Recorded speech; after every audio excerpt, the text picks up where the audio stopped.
Chapter 827. Queen Helan came to visit on the second day after Enchanting set out. Mo Xiaoyao and Yili had already left the inn and were living in an ordinary courtyard in the city. Although quite a few children of nobles had gone missing, they did not know how Tan Jiji did it. These nobles all had the same goal and did not report this suspicious matter to Enchanting. Therefore, Enchanting did not know what kind of changes had happened in his palace. Complacently, he led his army to attack Xijing Pass. Although the north had not been established for a long time, the nobles in the court, especially the old officials of the previous dynasty, had long lost the fighting spirit to establish a country. They had waited for too long. It was so long that if Enchanting's generation could not do it, they would very likely give up on this illusory and ethereal dream of becoming a rich country. Therefore, although they were still far from achieving the goal of becoming a rich country that their ancestors had envisioned, they had already established a large country. In their view, as long as they chased away or killed those people from the north, they would have succeeded. Therefore, they had worked hard for too long. Now, it was naturally time for them to enjoy it. Now, in the eyes of these old officials of the previous dynasty, the so-called important matters of the court were far less important than their own matters. They had obtained gold, silver, and jewelry, land and mansions, their beautiful wives and concubines, and their children and grandchildren. They had worked hard for so many generations for the Lin family. Now, it was naturally time for them to reap the rewards. Therefore, no one felt that the matter of their son being kidnapped was very strange, or that some kind of power might have infiltrated Chongqing City. They only knew that they had to save their children and grandchildren. They could not let the kidnappers kill their children and grandchildren. Among them, the current prime minister was the most concerned. Because the one who was kidnapped was the son of his most beloved concubine, who was also imperial concubine Yun's younger brother. Princess, Queen Helan requests an audience. In the courtyard, Yili and Mo Xiaoyao were sitting across from each other, playing chess. Hearing the report from the guard outside, Yili threw down the chess piece and said with a smile, "Let her in." Not long after, Queen Helan walked in with a group of people. Behind her was the leading man from the northern region who had fought in the inn the day before yesterday. It was said that he was Queen Helan's cousin. Prince Ding, Princess Ding. Queen Helan smiled brightly, without the shyness and coyness of a Central Plains woman. Yili smiled and said, "Thank you for coming here personally. Please sit." Queen Helan did not stand on ceremony. She sat down opposite Yili and Mo Xiaoyao and said with a smile, "Prince Ding and Princess Ding are really capable. If my cousin had not entered the palace and told me, I'm afraid I wouldn't have known that the two of you had arrived in the northern region." Yili said apologetically, "We came in a hurry and did not have time to greet the queen. Please forgive us." Queen Helan waved her hand and said, "You don't have to be polite with me. I'm very happy that Prince Ding and your highness can come in person. At least this proves that the two of you are sincere about cooperating with the northern region, isn't it?" Yili glanced sideways at Mo Xiaoyao. Mo Xiaoyao smiled faintly, indicating that he would leave everything to her. Yili nodded and stopped beating around the bush with Queen Helan. She looked at the two people sitting there and asked, "Can Queen Helan decide everything in the northern region?" Queen Helan smiled and said, "The tribes of the northern region have secretly elected my father as the Khan. Even if there is something I can't decide, my father can always decide. Your Highness, please rest assured." Yili nodded with satisfaction, but sighed inwardly. The people of the northern region were not as scheming as they thought. At the very least, Queen Helan, her father, and this seemingly wise young man in front of him were not easy to deal with. That's good. The Prince Ding mansion can help the northern region deal with Enchanting. It will ensure that he and his forces will have no chance to stir up trouble in the northern region. But at the same time, the northern region must promise that after the matter is settled, all of them will return to the border between the northern region and the original Dechu state. I wonder if Queen Helan has any objections? Yili said faintly. Queen Helan nodded and said, "No problem. We just want to live our original life. Although we northern region people are not as smart as you Central Plainsmen, we don't want to be used as a tool." Every time Enchanting went to war, he always had the army of the northern region rush to the forefront.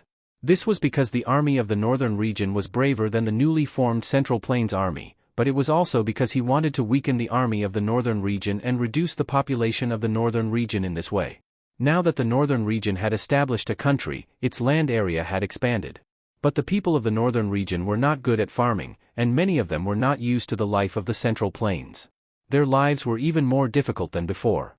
Although the people under Enchanting are selfish and insatiable. But many of them are really capable. Moreover, Enchanting is always on guard against us. Now that he has gone to war, he has taken most of the soldiers of the northern region with him. Most of the soldiers stationed in Chongqing City are from the Central Plains. After 2 years of war, there are only about 300,000 soldiers left in the northern region, but Renqining has more than 1 million soldiers from the Central Plains. I wonder what Prince Ding and Princess Ding plan to do. The young man who had been silent all this time asked, but there was a hint of resentment in his tone. There were only about 300,000 soldiers left in the northern region, and this could be considered a gift from the Prince Ding mansion. In the Battle of the Chu capital last year, the northern region lost more than 200,000 soldiers, and at the same time, all the tribes in the northern region hated Renqining to death. Yili did not care about his attitude. When two armies fought, there was naturally no time for mercy. Moreover, many people from the Dechu state and the Prince Ding mansion had died in order to protect the Chu capital. Between the two countries, there were no eternal friends or eternal enemies. At least for now, when it came to Renqining, their goals were the same, weren't they? Yili said calmly, Renqining does have more soldiers than the northern region, but I'm afraid that there are not many that can be used. Both Mo Xiaoyao and Yili were people who came from the military. Naturally, they knew the difference between the soldiers who had just joined the army and did not know anything and the so-called elite soldiers who had been through hundreds of battles. If they really fought, 10 of the Central Plains soldiers under Renqining's command might not be able to defeat one soldier from the northern region. It was not that they were too weak, but compared to the valiant elite soldiers who had galloped through the White Mountains and Black Waters and fought among the various tribes, they were just a group of ordinary people who had just picked up weapons. Moreover, these soldiers were originally the people of the Dechu state. When it comes to important times, they might not be loyal to Renqining. The reputation of the orphan of the previous dynasty was good, but that was because the people had a better life after careful management. Only then would they start to miss the distant previous dynasty. But now, Renqining had established a country and occupied the Dechu state as the prince consort of the northern region. In the eyes of many people, he was just an invader who looked like someone from the Central Plains. Moreover, the people of the northern region did not have a good life these past 2 years. On the contrary, it was Renqining who recruited soldiers that made the people suffer.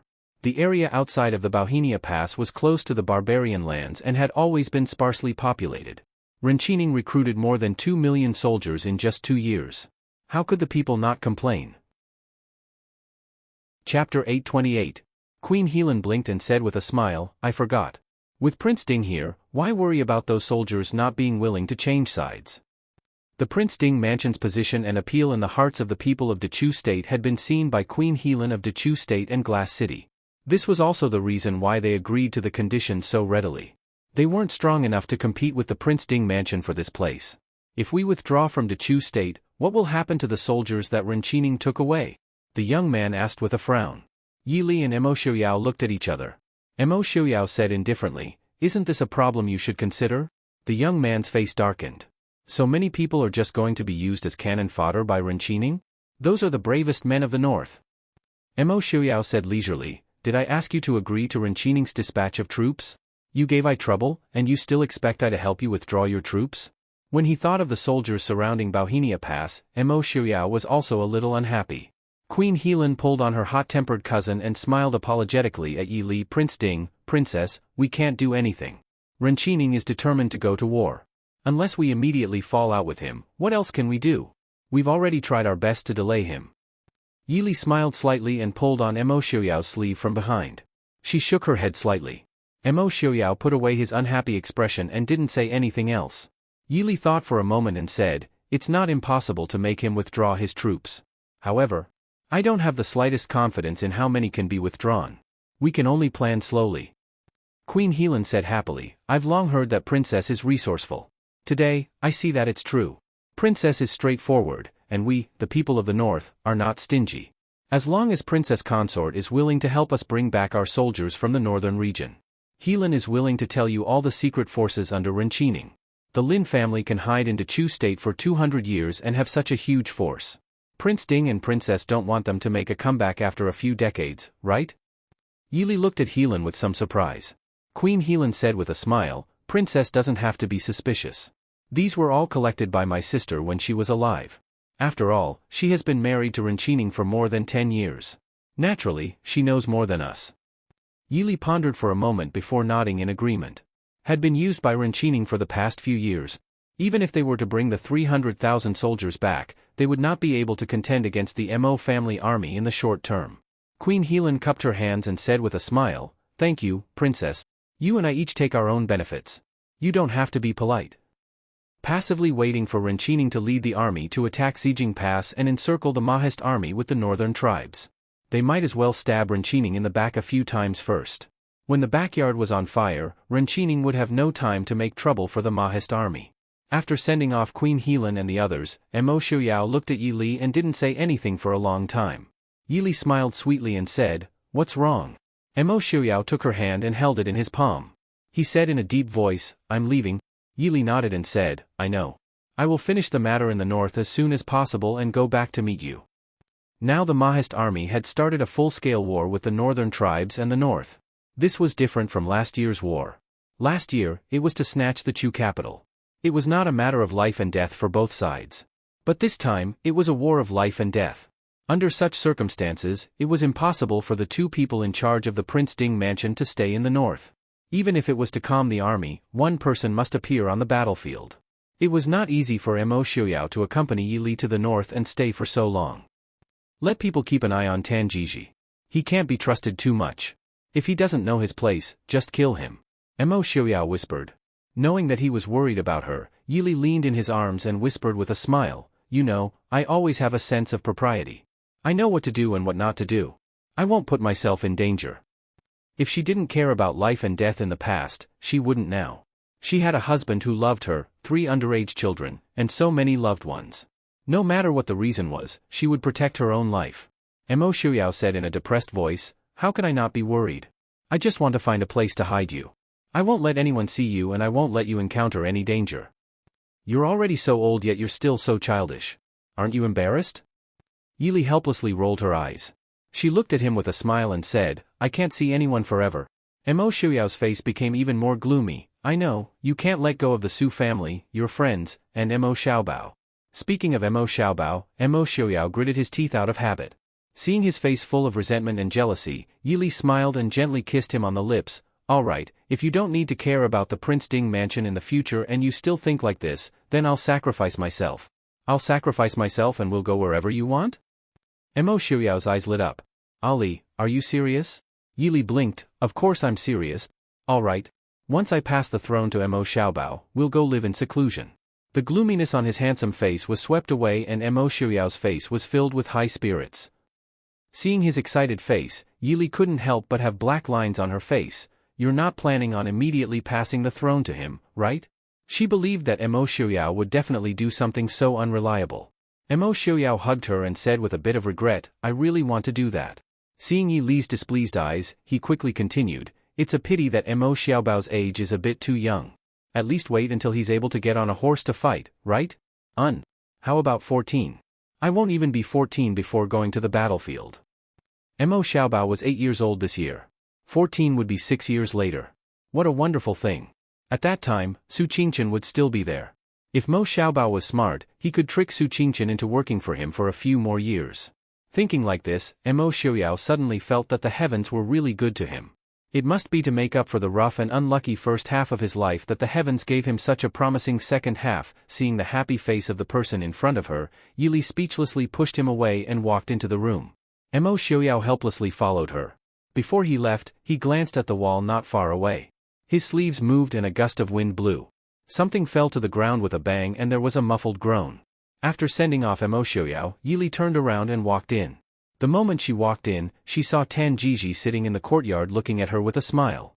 But the way he sat was a bit strange. From time to time, he would reach out and touch a certain part of his shoulder. He couldn't help but grimace. Seeing his strange appearance, Yi Li faintly raised her eyebrows and said, "Why does young Master Tan have time to come over?" Chapter 829. Tan Jiji said with a smile, "Don't I have something to report to Prince Ding and Wang Fei? I happened to see the prince and Wang Fei saying goodbye. This one did not want to disturb them and could only wait here." Yi Li looked at the dirt on his dark blue robes and said faintly, "Thank you, Tan Gongzi, for waiting so long.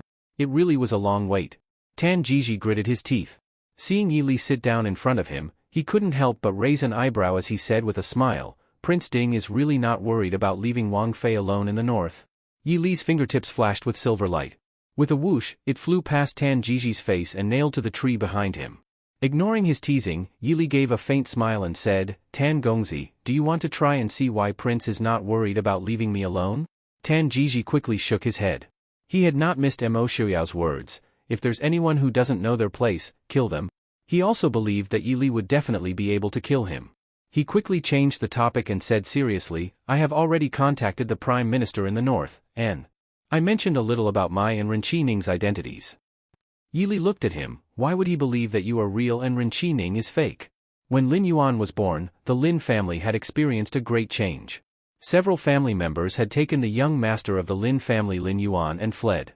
Ren Qining had only been found by the retainers of the Lin family when she was almost 10 years old. Tan Jiji shook his head and said, he did not believe me and does not need to. The previous dynasty has been gone for more than 200 years. Wang Fei, do you really think that it is important whether the orphan of the previous dynasty is real or fake? Those people just. Some can't forget the glory of the previous dynasty and their family, and some have no way out. Even if they did not find Ren Qining, there would still be Zhang Qining and Li Qining. They just need to believe that I can give them more than Ren Qining can give them. I'm afraid that will be somewhat difficult. Yili rubbed her forehead as she pondered. Even if Ren Qining was now in trouble, no matter how one looked at it, Ren Qining was still more successful than Tan Jiji and could bring more benefits to others. After all, Ren Qining had the northern border country, while Tan Jiji had nothing. If they gave up on Ren Qining, it meant that those people would have to struggle for another few decades. Would they, who had already begun to enjoy life, be willing to do so? Tan Jiji said with a faint smile, it's indeed very difficult. However, it wasn't impossible. These old officials of the previous dynasty also had conflicts with Ren Qining. These people wanted to chase the people from the northern region away as soon as possible, or kill them all. That way, they would be able to enjoy the fruits of their victory without having to share it equally with the northerners. But Ren Qining was more likely to use the people of the northern region to fight for him. However, the people of the northern region were no fools.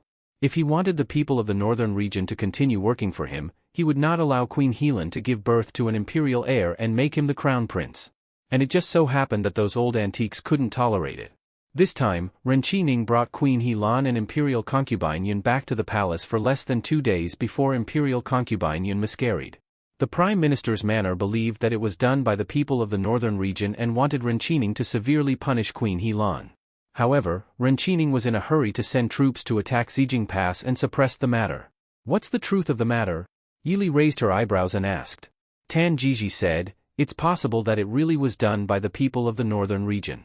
After all, the people of the northern region would definitely not allow Sir Imperial Concubine Yun to give birth to a prince of the Central Plains.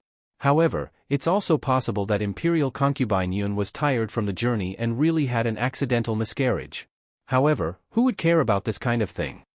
The people of the Central Plains only wanted to use this matter to denounce the people of the northern region. Regardless of whether it was done by the people of the northern region or not, at least they were happy to see it. As for Ren Qining, he could only keep the peace for the time being. So, the Prime Minister is dissatisfied with Ren Qining? Yili asked. Tan Jiji said with a smile, it's nothing much. In the eyes of those people, the country has already been decided. As for who becomes the emperor, it doesn't matter. As long as it can bring them more benefits, there's nothing wrong with replacing Ren Qining with Tan Jiji. Even if they want to climb up and become the emperor one day, I won't be surprised. I'm very sorry, you won't be able to become the emperor this time. Yili apologized sincerely. Tan Jiji pouted and said, it's fine. I don't want to be the emperor of the northern region, and I don't want to be a puppet either. He wanted to restore the country, but he didn't want to be a puppet that couldn't make any decisions on its own. Moreover, this puppet had the name of the barbarians attached to it. Seeing that Ren Qining was a little disappointed, Yili asked with some curiosity, have you done anything that you wanted to do in your life? Tan Jiji looked at her and said, yes, I've been doing it all this time. The corner of Yili's mouth twitched slightly and said, are you talking about restoring the country? What's wrong with that? Tan Jiji didn't think much of it. His biggest dream in this life was to restore the country. Hadn't he been doing it all this time? Although there hadn't been any results. Yili shook her head and looked at him with a complicated expression. She said, I can see that you really want to restore the country. Tan Jiji had interacted with Yili a few times, so he had some understanding of her. He asked, Princess, you don't seem to agree.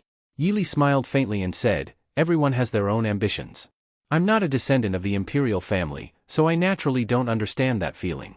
It's just that, if you want to drag the world into the flames of war for your family, is it really necessary? Tan Jiji's face darkened and said, "What do you mean by is it necessary? This world originally belonged to my Lin family." Yi Li said indifferently, "Before your Lin family, this world was surnamed Shui. If you can directly kill the emperor and change the dynasty, I wouldn't have any objections even if you change the emperor every day. However, every time there's a change of dynasty, the ones who suffer the most are the ordinary people. They don't know your Lin family anything. On the contrary, it was your Lin family's ancestors who were incompetent and dragged them into the flames of war. After that, the descendants of the Lin family all worked hard to drag them into the flames of war again." Tan Jiji was speechless. He didn't agree with Yi Li's words, but he faintly felt that what she said wasn't wrong. After a while, Tan Jiji laughed coldly and said, "Princess's words are pleasant to hear. Then what are Princess and Prince Ding doing right now? Could it be that Princess wants to tell me that Prince Ding doesn't have the heart to fight for the world? Does Princess think that I won't believe it?" Mo Xiuyao's scheming was so deep that people couldn't help but break out in a cold sweat. It seemed that he was being controlled everywhere and had no choice. However, in just a few short years, he had turned the Prince Ding mansion from its years of depression and silence after the defeat into its current state, spanning the Dechu state and Xiling state, and occupying the capitals of the two major countries at the same time. How could such a change not be frightening? Looking back now, one would find that many things were clearly planned by Mo Xiuyao in advance. Yi Li said lightly, "So what if you believe it? So what if you don't believe it? Coincidentally, is the Prince Ding mansion going to stick its neck out and stab it? Young Master Tan? The Lin family's ancestors were just unwilling to admit their failure. As for you, it was just to fulfill your ambition. In fact, it has nothing to do with whether or not the country is restored."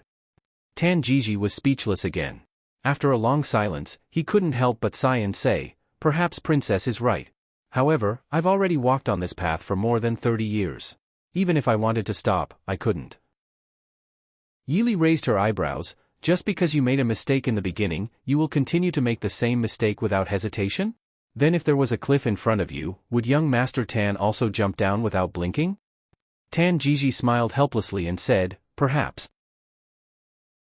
Chapter 830. Tan Jiji's efficiency was extremely high. Within a few days, he had secretly made friends with many of the influential people in Chongqing City. Yi Li looked at the news sent by the spies of the Prince Ding mansion in Chongqing City every day and couldn't help but sigh. No wonder Tan Jiji was able to fool Mo Jingli, Mo Jingqi, and the Saintess of Nanjiang, Shu Manlin, all these years. His ability and methods were indeed not small. It was a pity that time didn't wait for him. Shu Manlin and Mo Jingqi died one after another, and Mo Jingli suspected them of being abandoned. All of his plans and calculations could only fall short of success. Although he knew of Yi Li's ability, Mo Xiuyao had always been extremely worried about Yi Li's safety. So when he left, not only did he leave behind Qin Feng, Zhuo Jing, and Lin Han, who usually followed Yi Li, he also transferred over He Su, who was originally guarding the Chu capital. Yi Li didn't make an error of judgment that year. Compared to Zhuo Jing, Lin Han, and Wei Lin, He Su was more suitable to lead troops into battle. In just a short 10 years, He Su had used his own ability to obtain a place among the generals of the Dechu state. At that time, he took advantage of the opportunity when Mo Jingli moved the capital down south to expand without restraint. So when the Chu capital was besieged, He Su was able to lead 200,000 troops to rescue it. In these 10 years, He Su could be said to have completely relied on his own ability to obtain his current position. It was believed that in another 10 years, he would definitely become another Zhang Qilan and Lu Jingxian. With these four people, whether it was martial arts or strategy, they were extremely outstanding. Mo Xiuyao was also more assured of Yi Li's safety. Wang Fei.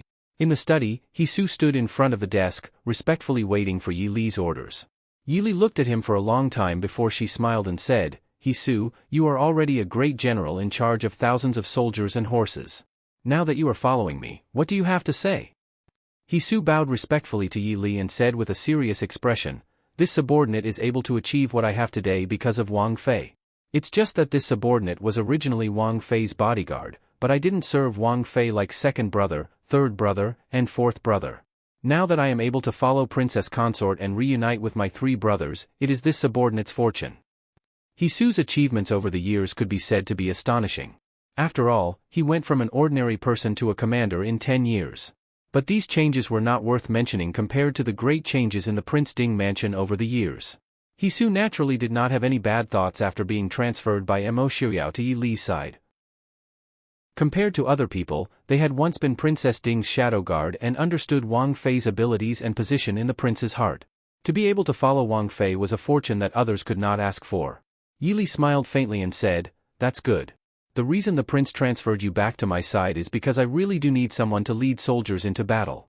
It's not because I want to take away your military power. When I sent you to the army, it proves that I feel you are suitable for the army. In these years, you have not disappointed me. After this matter, you will go back to lead soldiers. I hope you understand."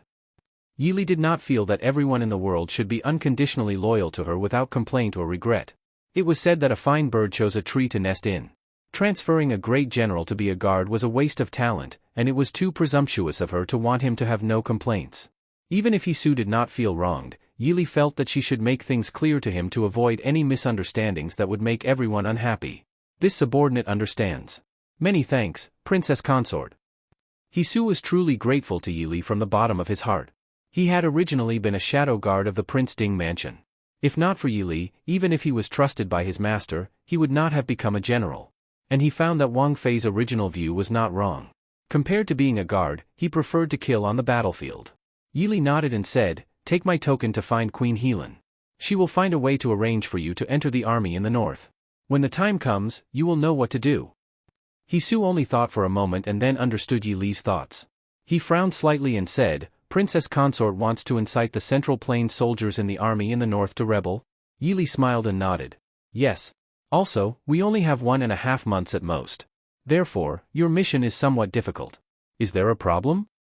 Yi Su thought for a while before saying, "The army in the north has only occupied Dechu state for 2 years, but they have recruited large amounts of soldiers to the point that the people have no way to make a living." This subordinate thought that the middle and lower level generals of the Central Plains soldiers would not have any loyalty to the north. If we add on the reputation of the Prince Ding mansion, it should not be hard to convince them. Hearing him say this, Yi Li nodded in satisfaction. She picked up a file from the side and said, "This is a list of the generals in the north who did not go with Renqining, and their backgrounds. Take it and do as you see fit. You can tell them that as long as they pledge allegiance to the Prince Ding mansion, this consort will not pursue the matter of them following Renqining to attack the Chu capital. Their military ranks and positions will remain unchanged. If they perform meritorious deeds, the Prince Ding mansion will not be reluctant to reward them." Yi Su was also delighted. If these Central Plains soldiers said that they were loyal to Renqining, it would be a joke. But their biggest worry was that they had followed Renqining to attack the Dechu state. They were afraid that the Mahist army would settle accounts with them after the battle. Now that they had Princess Ding's personal promise, they naturally had no worries. After all, compared to Renqining, anyone would think that choosing the Prince Ding mansion was more reliable. Putting away the file, Yi Su said respectfully, "This subordinate understands. This subordinate will leave now. Go. I will send Lin Han and Qi Lin to secretly assist you. If necessary, we can use extreme measures. After all, we are in a hurry." Yes. Chongqing City. On the surface, there seemed to be no difference from usual. But in many places, there were already turbulent undercurrents surging in secret. However, no one knew that all these changes came from the quiet and graceful woman in this seemingly ordinary little courtyard in the city. In the Prime Minister's manner, the current Prime Minister of the Northern Territories looked somewhat doubtfully at the few people before him. Finally, his gaze fell on the white-clothed girl beside Tan Jiji, his gaze flickering. "Young Master Tan, this lady is?" Without waiting for Tan Jiji to speak, that white-clothed girl said mildly, "Prime Minister Yun, this little girl's surname is Dongfang." "Dongfang? Infinite Boundless Mountain? That's impossible." The Prime Minister stood up in shock, staring at that white-clothed girl. Beside him, Tan Jiji's mouth twitched uncontrollably. Looking at the Prime Minister, he said with a straight face, "Why is it impossible?" The Prime Minister said, "Young Master Tan is trying to fool this old man. Infinite Boundless Mountain has long since sided with King Li. How can this lady be a descendant of Infinite Boundless Mountain? Could it be that young Master Tan thinks that my northern territories are so remote that we don't know anything?" Tan Jiji shrugged, looking at the girl sitting opposite him. The white-clothed girl laughed coldly, saying mildly, "Who said that Infinite Boundless Mountain can only have one descendant? Moreover, Dongfang Yu's reputation in Glass City has long since been completely destroyed. How can she still be a descendant of Infinite Boundless Mountain?" While he had always been in Chongqing City, the Prime Minister still knew what he should know. Naturally, he also knew what Yi Li meant by completely destroyed reputation. His brows furrowed as he thought, could it be that infinite boundless mountain is planning to hide behind the scenes? Chapter 831. Looking at the frowning, serious old man before him, Tan Jiji shook his head inwardly. Luckily, he had no intention of cooperating with this old man. Otherwise, how could a person whose imagination would be so happy with just a casual sentence be reliable? The Prime Minister was silent for a while before looking at the two of them, asking, "Miss, why should I believe that you are a descendant of Infinite Boundless Mountain?" The white-clothed girl asked mildly. Infinite Boundless Mountain's descendants usually don't need the so-called official seal as proof. How does Minister Yun want me to prove it? I heard that Infinite Boundless Mountain's descendants are proficient in the 4 arts, poetry, singing and dancing, astrology, medicine and divination. I wonder if Miss is able to treat little fool? When Tan Jiji had sent that young master of the Prime Minister's manor back, he had already fallen unconscious. The Prime Minister could do anything, but even the famous doctors of the city had not been able to treat him. It was not that he had not suspected Tan Jiji, but afterwards, he had sent people to investigate. His son had indeed been harmed by those northern barbarians, and the poison his son had been inflicted with was said to be a secret medicine of the north that had almost been lost. The white-clothed girl said mildly, "I already know of the poison that your son has been inflicted with. To be honest, I am indeed unable to treat it now. However, Infinite Boundless Mountain has a 1,000-year-old blood mushroom that can treat this poison. After young Master Tan told me, I have already sent people back to retrieve it." That Prime Minister was also not an easy person to fool, but he was a classic example of not letting go until he saw the rabbit. This old man has indeed heard that Infinite Boundless Mountain has a 1,000-year-old blood mushroom. Since that is the case, this old man will wait for Mrs. Medicine. His meaning was that he should believe her identity, and wait until he saw the 1,000-year-old blood mushroom. The white-clothed girl did not mind, nodding, "That is also good. It will take at most 1.5 months to go to Infinite Boundless Mountain and return. I also hope that Minister Yun can keep his word. Otherwise, the price of playing with my Infinite Boundless Mountain?" With a cracking sound, the teacup in that slender, jade-like hand had already turned into dust. The white-clothed girl stood up and said to Tan Jiji, "Young Master Tan, since Minister Yun does not wish to talk now, let's go. You and I will go back first. It won't be too late to talk after the 1,000-year-old blood mushroom arrives. Young Master has already waited for so many years, a few more days won't matter." Tan Jiji smiled, "Miss is right. Please." The Prime Minister saw that Tan Jiji's smile contained a trace of respect and caution, and his confidence in the white-clothed woman's identity increased by 2 points. Thinking about it again, there was no need for Tan Jiji to lie to him. Before this Miss Dongfang had appeared, he had already planned to cooperate with Tan Jiji. Thus, the existence of the Infinite Boundless Mountain was not the most important thing. Thinking of this, the Prime Minister hurriedly said, "Young Master Tan, Miss Dongfang, please wait. We still need to have a good talk." The two of them turned around and looked at the old man without any surprise. The Prime Minister sighed and said, "Young Master Tan, Miss Dongfang, please take a seat. Let's have a good talk." It was not that he did not want to whet Tan Jiji's appetite, so that it would be easier for him to state his conditions. It was just that they couldn't afford to wait. Enchanting was indecisive and reluctant to take action against the people of the northern region to restore the orthodoxy of the Central Plains, but the people of the northern region kept pressuring them. These old officials who had been assisting the Lin family for generations were naturally unwilling to share their hard-earned achievements with those barbarians. Enchanting gradually began to feel dissatisfied with the restrictions they placed on her. It was also because of this that the Prime Minister was moved when Tan Jiji appeared. Tan Jiji was different from Enchanting. Enchanting was taught by them from a young age, and had already grasped most of the power of the Lin family. However, Tan Jiji was a complete outsider. Even if he was supported to the throne, he would definitely not be able to grasp the power in a short period of time. When the time came, these old officials would still have to assist him. More importantly, Tan Jiji had no relationship with the people of the northern region, nor did he have any so-called kindness. Naturally, he would not hesitate to take action against the people of the northern region. The two of them sat down again. Yi Li smiled indifferently and said, "Since the Prime Minister wants to talk, we will naturally accompany him. What does the Prime Minister want to say?" The Prime Minister frowned slightly and looked at the two of them and said, "If we agree to help young Master Tan ascend to the throne, what can young Master Tan promise us old officials? You must know that even if we do nothing now, we can still enjoy glory, splendor, and wealth." "Glory, splendor, and wealth?" The white-clothed girl smiled coldly, a trace of disdain flashing across her beautiful face. Everywhere the northern region goes, there is no place where the people do not have a livelihood. In terms of prosperity, this so-called northern region royal city cannot compare to the Chu capital, which has just experienced the flames of war.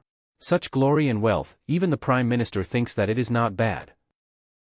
It seems that the previous dynasty has indeed been dead for too long, such that the nobles of the previous dynasty have long forgotten their former glory.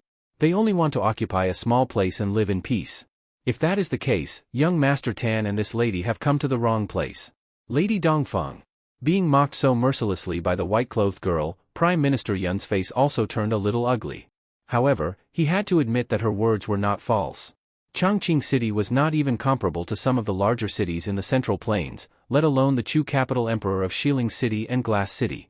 Looking at Prime Minister Yun, the white-clothed girl said rather proudly, "As long as Prime Minister Yun fulfills your promise, Infinite Boundless Mountain will naturally assist the northern region in restoring its economy and livelihood. Also, Infinite Boundless Mountain can also secretly persuade Mo Jingli and Genom of Gojoseon to work together to deal with the Prince Ding Mansion.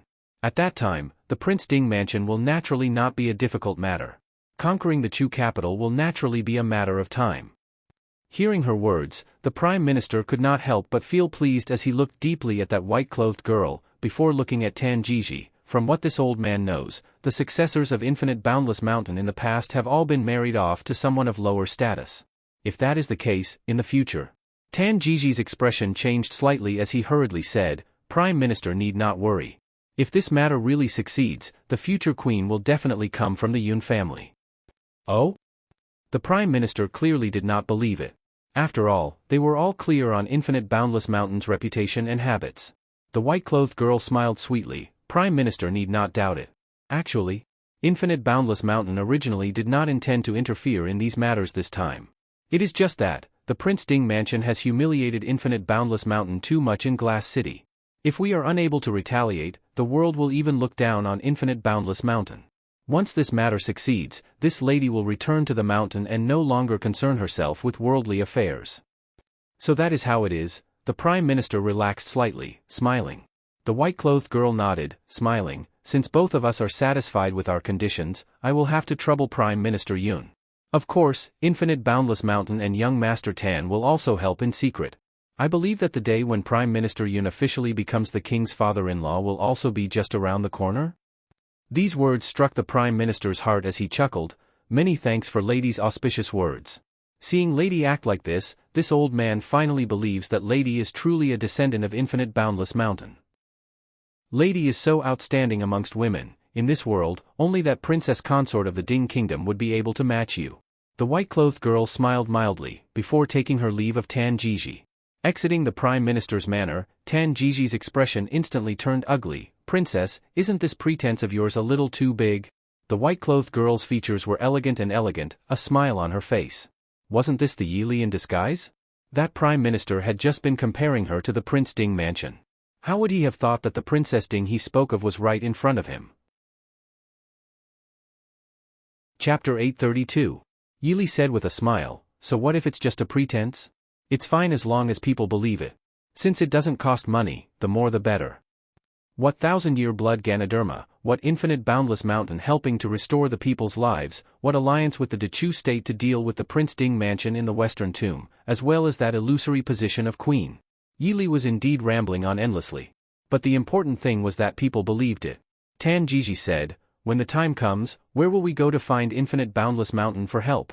Infinite Boundless Mountain probably wants to tear you and Prince Ding apart right now, right?" Yili said with a smile, "Does young Master Tan think that they can wait for more than a month? When the time comes, how will they still have the time to think about all this? When the time comes, those so-called old officials of the previous dynasty would only be thinking about how to hold on to their names." Yili didn't really intend to help Tan Jiji ascend to the throne. No matter how many days he was on the throne, it would still be different. The northern territory would still rise and fall because of Renqining. Tan Jiji was silent for a long time, before finally sighing, "Princess's methods are good. I believe that at this time, the people of the Prince Ding Mansion have already infiltrated the Northern Territory army? Otherwise, Princess wouldn't have appeared to meet that Prime Minister of the Northern Territory." Yili said with a faint smile, "Young Master overpraises me. I have no other choice. We have to break up Renchining's power as soon as possible, otherwise there will be trouble. No matter how weak the Northern Territory was, it was still a country, and they only had so many people here. If they couldn't deal a fatal blow to it as soon as possible, by the time Renchining reacted, they would also have to bear the consequences. Elsewhere, in a large camp not far from prosperous city, Hisu, dressed in the garb of a general of the Northern Territory, was currently pouring wine for a few generals with a smile on his face. After 3 rounds of wine, the atmosphere in the tent gradually became more lively. One of them grabbed Hisu's arm and asked in a low voice, "Brother, was what you said last time true?" Hearing this, not only Hisu, but the others also stopped, staring at Hisu. Obviously, the people who were talking to him were of the same mind. Hisu laughed brightly and said, "Although little brother is new here, I am indebted to several big brothers' care. Do you think I would harm you?" "That may be the case, but now that we're in the Northern Army, we're constantly being ordered to beat up our own people. It was fine in the past. Mo Jingqi wasn't a good person either. If he hadn't chased away Prince Ding, would we have fallen to this state? But now, we have to fight against the Mahist army. How can we not be afraid?" When the Mahist army was mentioned, the others could not help but change their expressions. Last year, they had also gone to attack Chujing. If it was not for the Mahist army coming to help, Chujing would have already fallen. Hisu smiled and said, "Isn't that so?" Her brothers probably didn't know about it yet. Back then, the Mahist army had killed their way from Feihong Pass to the Chu capital to help the Chu capital. Along the way, the Northern army had also suffered heavy casualties. Even when they reached the Chu capital, they still had that kind of power. Now, the Mahist army is waiting at Zijing Pass. It's good enough that they haven't killed their way out, but His Majesty still wants to provoke them.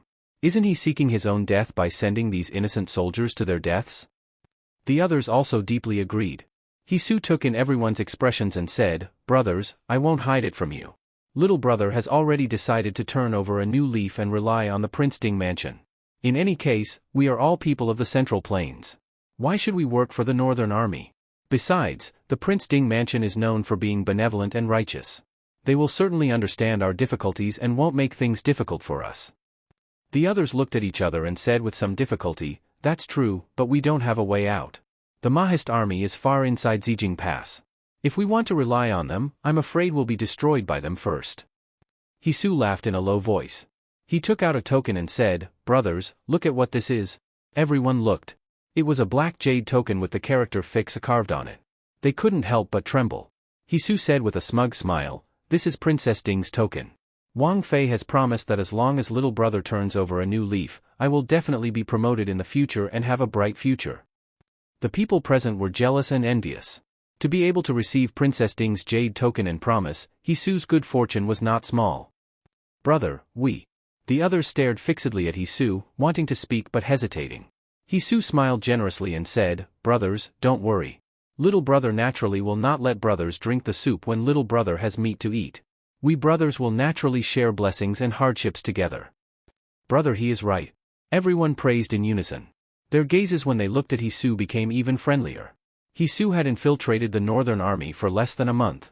Originally, it should not have been so smooth. However, he had Queen Helan and the other nobles of the northern region, as well as the old officials of the previous dynasty, led by Prime Minister Yun, who were either actively or unknowingly escorting him in secret. Naturally, his identity was watertight, and he was like a fish in water in the army. Yili also gave him a lot of information. Qin Feng, Lin Han, and the others helped him in secret. He himself had been in the army for many years. He naturally got along well with these mid-level generals. Not long after, he circled out the people he could make friends with, rope in, and turn over. After a few intentional and unintentional probing, there were people who could not help but come to drink with him. He took the opportunity to talk about this matter. It went very smoothly. Under the night sky, a black figure sneaked out of the army camp. When he turned back to look at the quiet army camp in the night and sighed in relief, a low and laughing voice came from behind him. "Brother Huang, where are you really going?" The man in black suddenly turned back. He could not help but narrow his eyes. A person slowly walked out from the shadow under the tree. It was Hisu, who had been drinking and conspiring with him at the same table not long ago. Seeing that there was nowhere to hide, the man in black pulled down the black cloth on his face and said with a smile, "He Yen, why haven't you slept yet?" Hisu said with a smile, "Brother Huang hasn't slept yet. I don't dare. I'm afraid that I'll be executed for treason tomorrow morning." The man in black's expression changed. He said sternly, "If that's the case, you still dare to collude with others to commit treason? If you stop now, I can still let you go on account of our friendship." Hisu looked up at the sky and said with a faint smile, "Brother Huang, now, I should let you go, right? Also, my name is not He Yen. I'm the general under Princess Ding's command, Hisu." The man in black's expression became even more unsightly. He looked to the side and flew in another direction. But how could he be a match for Hisu, who was a shadow guard of the Prince Ding mansion? Hisu's figure rose and fell a few times. Under the moonlight, the man in black fell to the ground, dead. You and I are just serving different masters. Even if we die, we have no regrets." Hisu sighed softly. Chapter 833. In less than a month and a half, Hisu had roped in nearly half of the troops near Chongqing. Naturally, there was a lot of bloodshed in the dark, but on the surface, it was as calm as ever. "Your Highness's methods are really admirable." In the small courtyard, Queen Helan sat in front of Yili and said with a smile. Their gazes towards Yili were filled with even more admiration. In just over a month, she could control half of the troops in Chongqing and even infiltrate the stubborn Central Plains people. Queen Helan admitted that she couldn't do it. Although she was from the northern region and was naturally hostile to the Central Plains people, Queen Helan had to admit that she probably couldn't have imagined Yili could do so much. Yili shook her head and said with a faint smile, "Your Highness flatters me. It's just a coincidence that I took advantage of the loophole. It wouldn't be so easy if it were in another place." It wasn't that Yili was modest. In fact, even Yili herself didn't expect it to be so smooth. It was really because the northern region was too loose. Although these old officials of the previous dynasty were well versed in scheming and plotting against others, they and their families were too far away from the politics and power of the court. As a result, the northern region looked good from top to bottom, but there were loopholes everywhere inside. Even if the Prince Ding mansion didn't scheme against Renqining, if Renqining didn't reorganize himself, the northern region wouldn't last 10 years. Queen Helan said with a smile, "Those who can seize the opportunity are smart people. However, those old men from the Central Plains are the most suspicious. You've done so many things, but they didn't notice?" These days, the people of the northern region had been secretly preparing to return outside the pass after they were taken to attack Xijing Pass. On the other hand, they did their best to create trouble for the Central Plains people to distract their attention. But they didn't even notice that their military power had been taken away by others. This was too much. Could it be that all the Central Plains soldiers wanted to rebel against Renqining? Then how bad was Renqining's reputation? Yili played with the teacup in her hand and said with a smile, "They should find out soon. Don't forget that the Yun family also has a lot of military power. They will definitely find out that something is wrong." It had to be said that this was another mistake of Renqining's. Or rather, it couldn't be said to be a mistake. It was something that had to be done. Princess Consort, Prime Minister Yun's residence has sent an invitation to invite Princess Consort to the residence for a chat. Zhuo Jing walked in with an invitation and presented it to Yili. Yili took it and took a look. It was indeed an invitation from Prime Minister Yun's residence.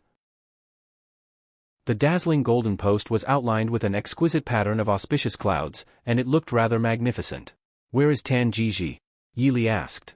Zhuo Jing said, "Young Master Tan was invited to the Prime Minister's residence this morning. I'm afraid the Prime Minister's residence has already discovered that something is amiss. That's why I sent an invitation to invite Princess Consort over. I want to be a turtle in a jar." Yili stood up and said with a smile, "Then let's go meet this loyal minister of the previous dynasty. Send someone to inform Hisu to pay attention to the soldiers and horses outside the city. If there are any accidents, don't be polite. In addition, let Qin Feng block all the roads to the Purple Thorns Pass. Without my order, no information is allowed to be sent to the Purple Thorns Pass." This subordinate obeys. Zhuo Jing received the order and left. Queen Helan also stood up and said with a smile, "I have to thank you this time. I will also go back and let them prepare while cooperating with you." "Oh right, do you still want those ministers of Renqining? Can I kill them?" Yili smiled faintly and said, "Queen, please do as you wish." She brought Zhuo Jing and Lin Han into the Prime Minister's residence. Looking at Prime Minister Yun's smile that hit a knife, Yili didn't care. However, Tan Jiji had already been restrained by someone.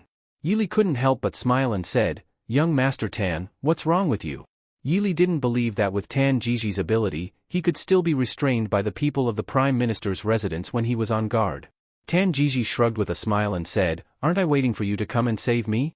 Seeing the two talking and laughing casually, not looking down on him in the slightest, Prime Minister Yun's face couldn't help but darken. He laughed coldly and said, "This lady, why don't you tell me where you are from? Don't tell me that you are really from the infinite boundless mountain? Yili smiled faintly and said, since Prime Minister Yun didn't believe me from the start, why bother asking? With this, the Prime Minister naturally knew that he had indeed been fooled by the two in front of him. Yili said that he didn't believe them from the start, but that wasn't right either. He was only half believing and half doubting. It was only because Tan Jiji had a request for him and these two were also in Chongqing City, which could be considered to be under his control, that he didn't care. However, he didn't expect these two to be so capable that they could actually control half of the troops in the north in just over a month. You are from the Prime Minister's residence. The Prime Minister stared at the two and asked coldly. Other than the people from the Prince Ding mansion, he really couldn't think of anyone else who had such ability and means. Tan Jiji smiled helplessly and didn't answer. Yili nodded sweetly and said, Yili greets Prime Minister Yun. You are Princess Ding? Hearing this, Prime Minister Yun couldn't help but scream and almost fell to the ground. Yili was a little helpless. Was her name so scary? Prime Minister Yun fell back into the armchair in a daze. After a while, he sighed and said, what a Princess Ding. Such courage and means. I think the princess has been planning with those barbarians in the north for a long time, right? Prime Minister Yun wasn't a fool. The Prince Ding mansion had made such a big move in the north, but they didn't notice it until now. There must be someone helping them from the inside. Yili sighed softly and said, it's not that the Prince Ding mansion is cruel. The king of the northern region and the Northern Tribes Alliance want to destroy the Prince Ding mansion and overturn the Central Plains. This move is really too vicious. If they succeed, the Prince Ding mansion will be attacked from both sides. So, we can only take the risk and cut off their escape route. Please forgive us, Prime Minister Yun. Winner takes all. Princess, there's no need to say more. Prime Minister Yun stared at Yili's beautiful face and said sternly, Princess Ding has such courage and means at such a young age. Even I have to say that I admire you. However, since the Prince Ding mansion already knows that their status has declined, they still dare to come to the Prime Minister's residence. It seems that they don't respect me at all. Yili smiled faintly and said, Prime Minister Yun is a senior. How can I refuse a senior summons? Good, good, good. Prime Minister Yun said good 3 times in a row. He was so angry that he slammed the table and stood up. He said sternly, since you dare to enter my Prime Minister's residence, if I don't make you stay, wouldn't the dignity of the North be lost? Prime Minister Yun, even if the North's dignity is lost, we are the ones losing face. What does it have to do with you? A female voice with a slight smile sounded from outside the door. Queen Helan walked in with a few people from the north. It was as if the entire Prime Minister's residence had entered an empty space. Prime Minister Yun's eyes narrowed. He stared at Queen Helan and said, I was wondering why you barbarians from the north would collude with the Prince Ding mansion. So it's because of you. At that time, when Queen Helan made a fuss about going to Li City, everyone thought that it was because she was angry with Imperial concubine Yun. No one cared. They didn't think that it would bring disaster to the north. Chapter 834. Queen Helan's pretty face darkened, and she said coldly, Old man surnamed Yun, you're shameless. Your master Renqining relied on my cousin and uncle's status and power to become the king of the northern region. That's why you old men have such a good life today. But now you're burning the bridge after crossing the river and pushing out the people of the northern region everywhere. Every time there's a war, you let the men of the northern region rush to the front while you take advantage of the situation from behind. More than 700,000 men of the northern region entered the pass, but now there are less than 300,000 people left. You can't tolerate it and push us aside everywhere. It's really disgusting.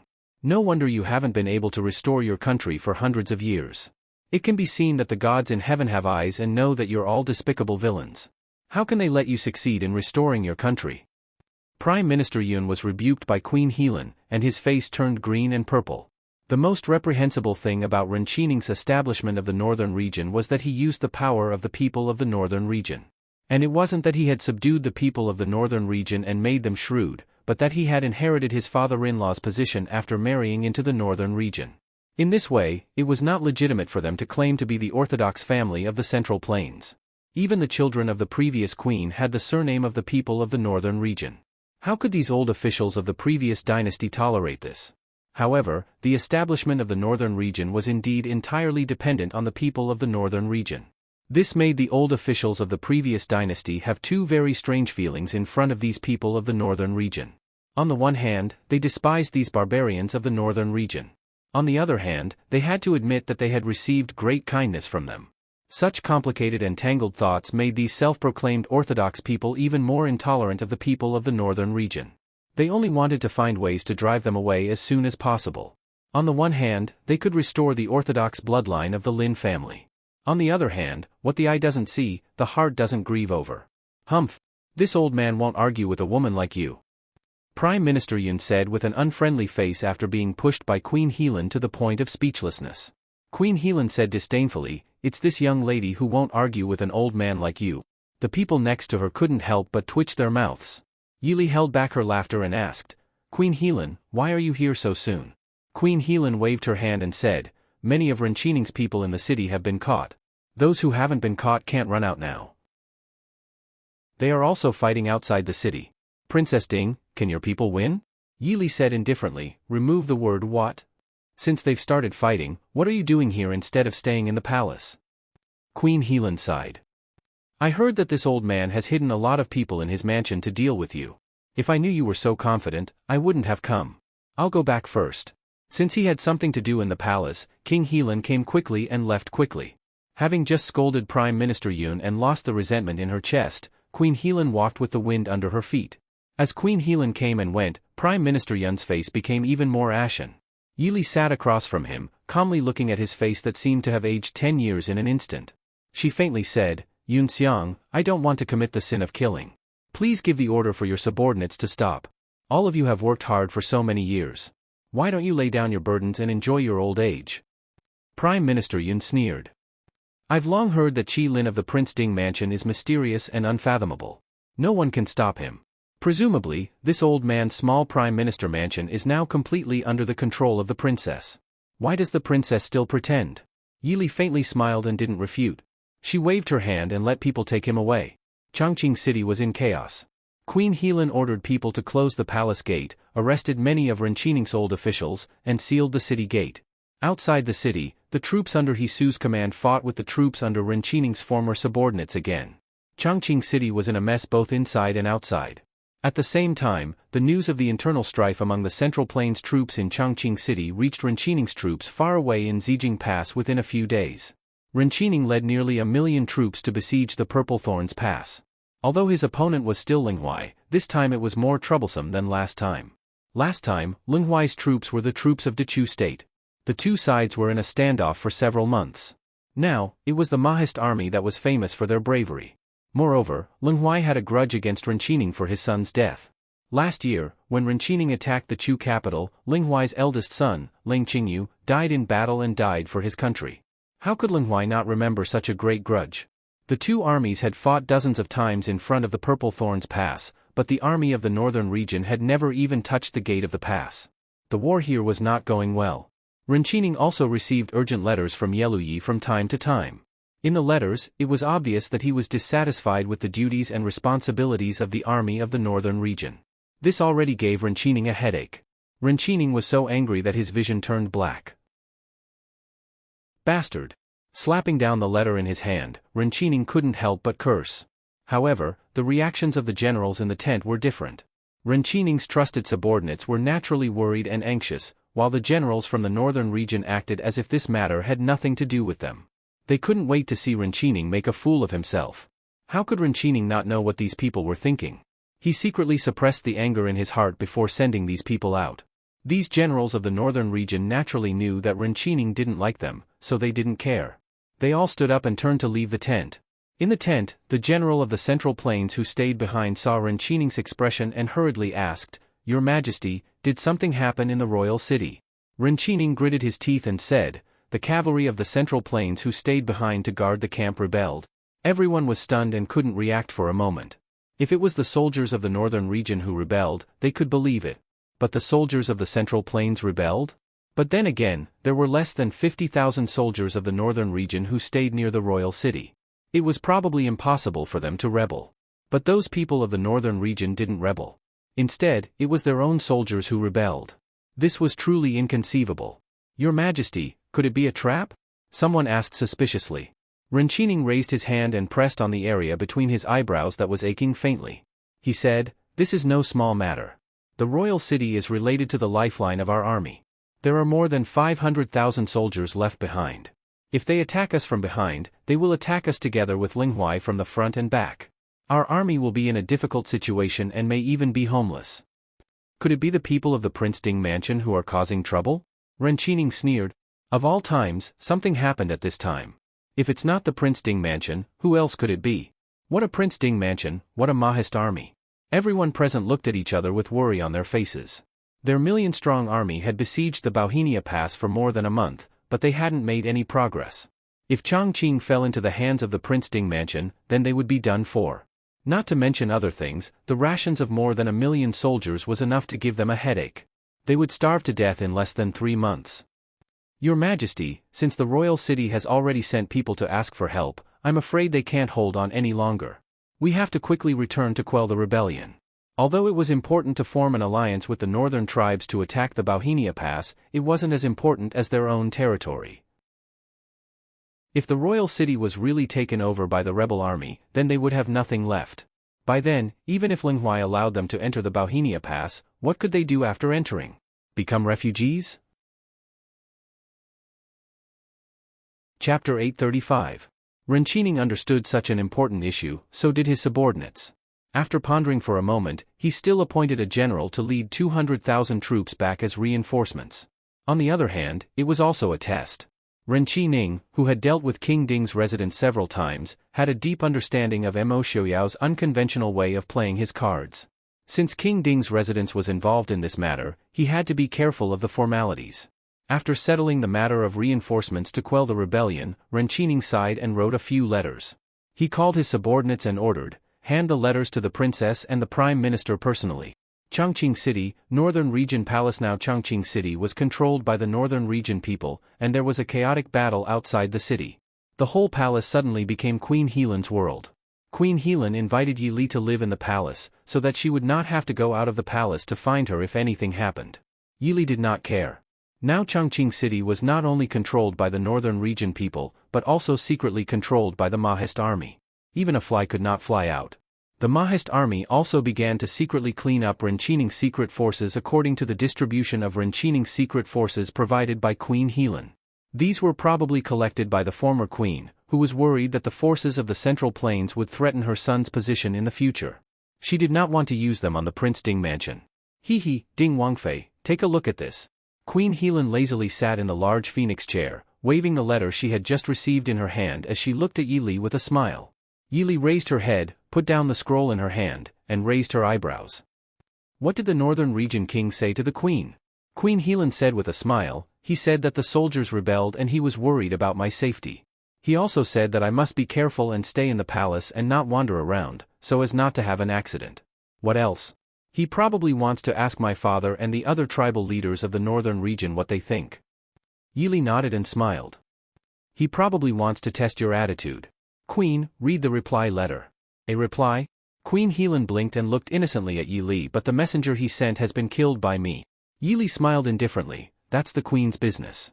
If the Queen doesn't want the 200,000 soldiers to come back, you can also ignore him."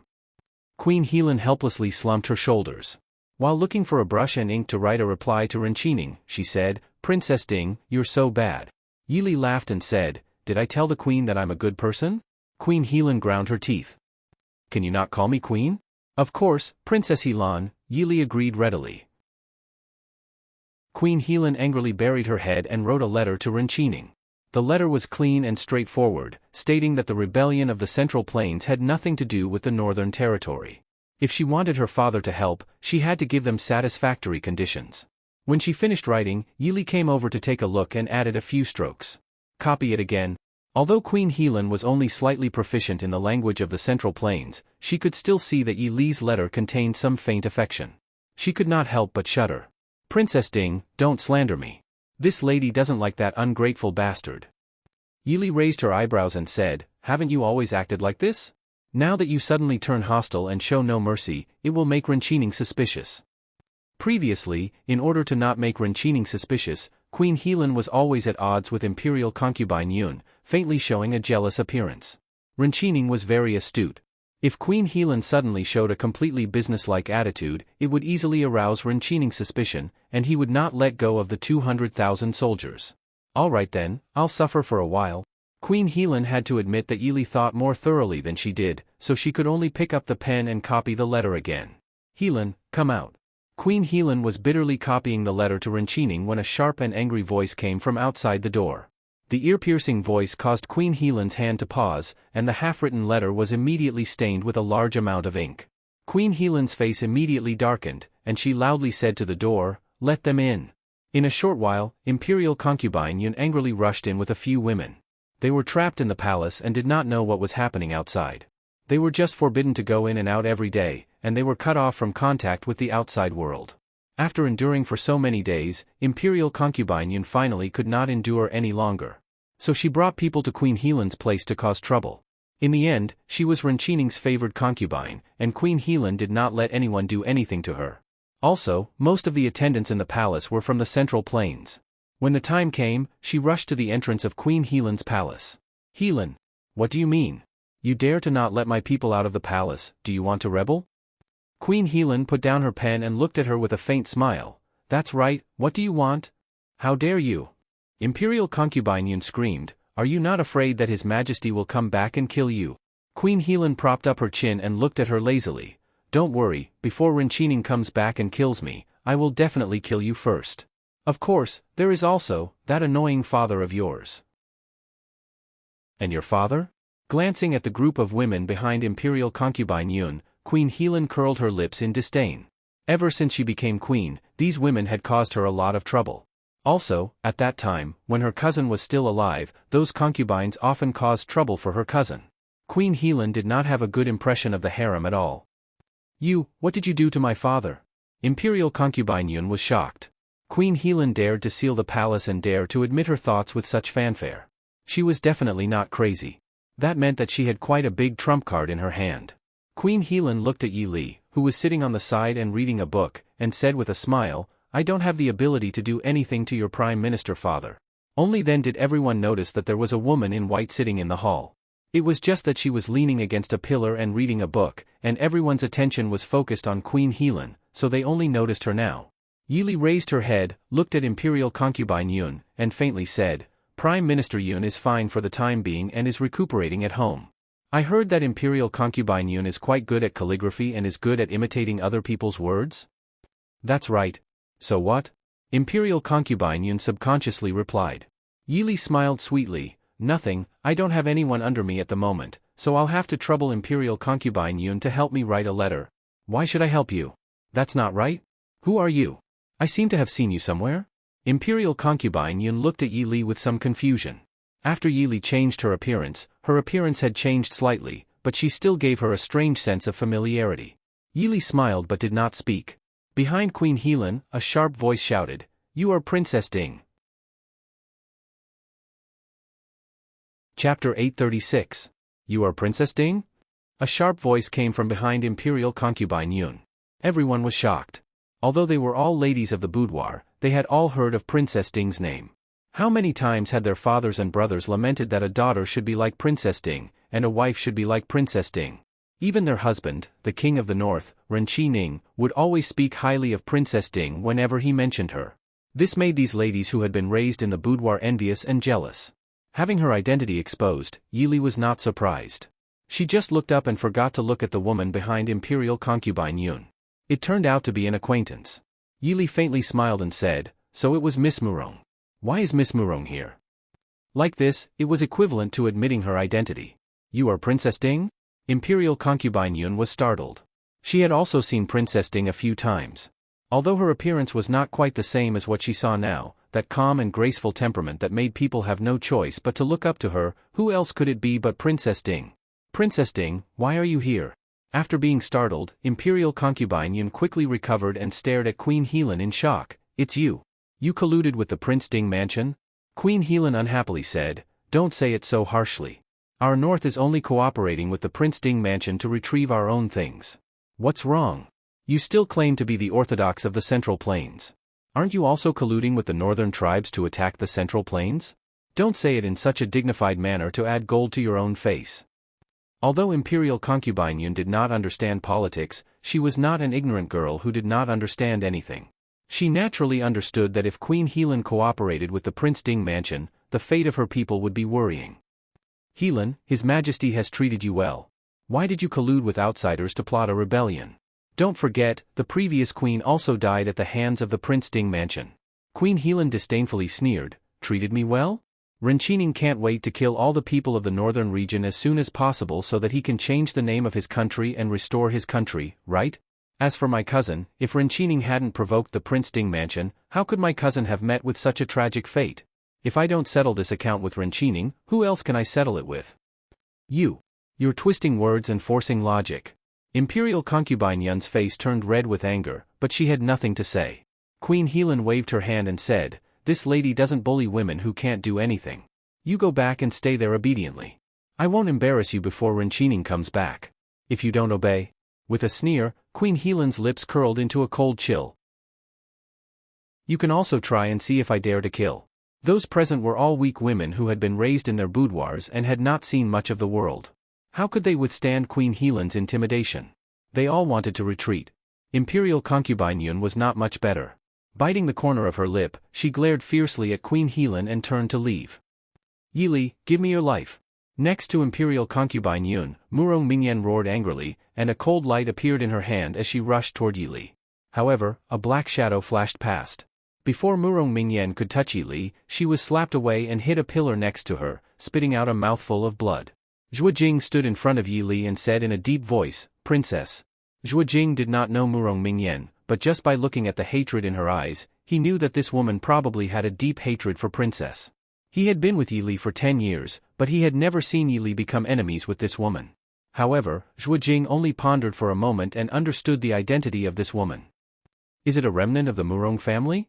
Princess, do you want this subordinate too? For this kind of person, the Shadow Guard's habit was to eliminate the source of trouble. Yili stared thoughtfully at Murong Mingyan, who looked like she wanted to eat her. Murong Mingyan struggled to stand up and wiped the blood from her lips. Yili, you're actually not dead.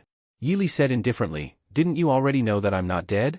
Miss Murong, Yili hasn't done anything unforgivable to you, right? Why do you hate me so much?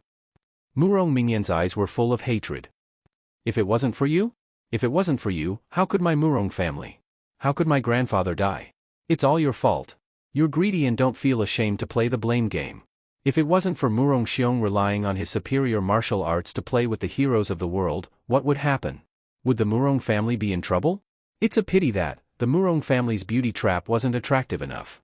You went for wool and came home shorn. Zhuojing mocked without restraint. Although he didn't go to Xiling that year, he still knew what happened there.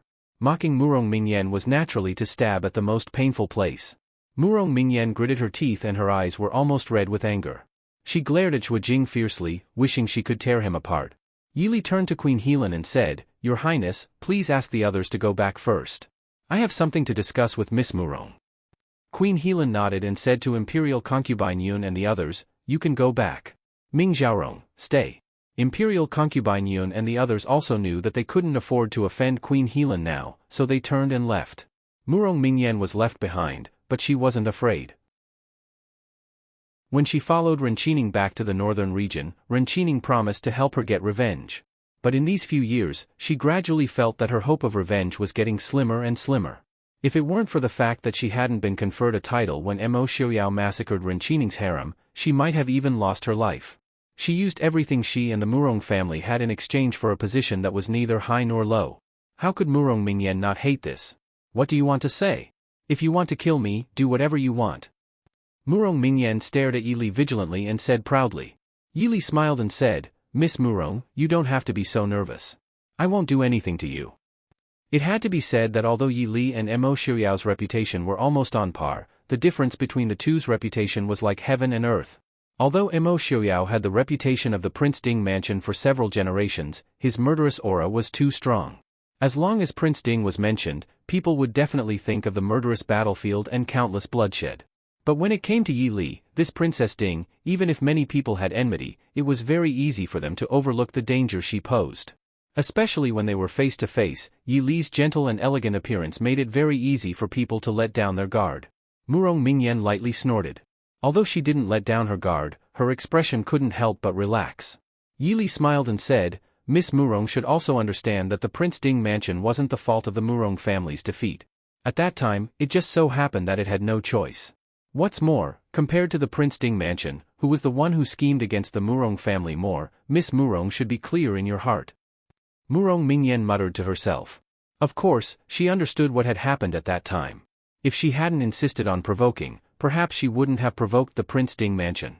But Murong Mingyan had always stubbornly believed that it was Mo Xiaoyao's appearance that decided the Murong family's defeat. So, it was very natural for her to hate the Prince Ding mansion. What do you want? Murong Mingyan stared at Yi Li and asked. Chapter 837. Yi Li smiled faintly. I want the remaining property of Murong family. Murong Mingyan was shocked. I don't know what you're talking about. Everything of Murong family is in Renqining's hands. Otherwise, where do you think he got so much money for these 2 years? Yi Li slowly shook her head. Miss Murong, you don't need to deceive me. I may not know how deep Murong family's foundation is, but there are always some. What's more, with Renqining's character, if you don't have any trump cards. Yi Li didn't finish her words, but everyone present understood what she meant. With Renqining's character, if Murong Mingyan had no value, why would he still stay in the palace? He was afraid that it had already been thrown to God knows where. Murong Mingyan was silent for a long time before she said, Murong family has nothing, only money. There's no harm in giving it to you, but what can I get? Murong Mingyan was very clear that since Yi Li stopped her, even if she didn't admit it, she didn't intend to let her go. What does Miss Murong want? Yi Li asked. Originally, Yi Li really didn't think of Murong Mingyan, but now that she met her, she naturally didn't intend to let her go. In these few years, it wasn't only the North that was wantonly mobilizing, the Prince Ding mansion was also doing the same. Although the Prince Ding mansion's property was rich, compared to a huge country, it was still slightly inferior. Naturally, the more money, the better. Murong Mingyan's expression changed slightly. After pondering for a long time, she suddenly said, I want to marry Qingchen Gongzi. Yi Li's eyes turned cold, and she calmly refused. No. Why? Murong Mingyan said in astonishment. She knew that the Prince Ding mansion had been constantly at war these few years, so money was even more important. But she didn't expect that Yi Li would refuse without even considering it. Yi Li said, Big Brother has already rejected Miss Murong back then. Even if it's for the sake of the Prince Ding mansion, I can't interfere with his marriage. If Murong Mingyan had brought up other conditions, Yi Li wouldn't have minded lying to her even if she couldn't fulfill them. But when it came to Su Qingchen's marriage, he couldn't even lie about it. Murong Mingyan gritted her teeth and said, Aren't you afraid that I'll bury those treasures forever? As long as I don't say anything, no one in this world will be able to find it. All these years, the Genom of Gojoseon of West Hill must have turned the Murong family upside down. It's a pity that he won't get anything. Yi Li shook her head and sighed softly. I've said it before. No matter who it is, I won't interfere with Big Brother's marriage. If the Murong family's wealth was not fated with the Prince Ding mansion, then they could only give up. Besides, if I can't get the Prince Ding mansion, no one else can either, right? In other words, since Murong Mingyan didn't intend to reveal the whereabouts of the rest of the Murong family's wealth, she didn't need to live anymore. Don't blame Yi Li for being ruthless. If she had killed Murong Mingyan back then, Renqining wouldn't have had so much money to expand his army and attack the Dechu state. If the resentful Murong Mingyan fell into the hands of others, it would be troublesome for the Prince Ding mansion. Take her away, Yi Li said to Zhuojing. Zhuojing nodded, grabbed Murong Mingyan, and turned to leave. Beside them, Queen Helan looked at Yi Li with her chin in her hand and said, This Murong Mingyan actually has such a background that even you want to take advantage of her. Yi Li smiled helplessly and said, The king of the northern region is indeed skilled. There aren't many people in his harem who don't have a background. Then why didn't you agree with her? Queen Helan asked doubtfully. She didn't hesitate to marry Renqining for the northern region. Naturally, she couldn't understand why Yi Li would refuse Murong Mingyan's request. Especially since the people of the Central Plains had the rule of having 3 wives and 4 concubines. Even if they didn't like her, they could marry again. Young Master Qingchen wouldn't lose out. Yi Li faintly said, There are things that should be done and things that should not be done. Eldest brother has worked hard for Ding Wangfu and me. If I still want to scheme against his marriage for some gold and silver, then am I still human? Queen Helan shook her head as if she didn't fully understand. Anyway, I don't understand the thoughts of you Central Plains people. I'll leave Murong Mingyan to you. Anyway, there's no use for me to keep her. She doesn't have any family, so probably no one will save her. Thank you. Renqining was very irritated these days. The news from the reinforcements he sent back was not optimistic at all. Just as he had expected, the nobles and soldiers of the northern region who stayed behind in Chongqing City stood by and did not do anything. The only consolation was that Heelan's reply to him indicated that at least the situation hadn't reached the worst point yet. Although the leader of the rebel army was extraordinary in the art of war, he didn't have a deep foundation.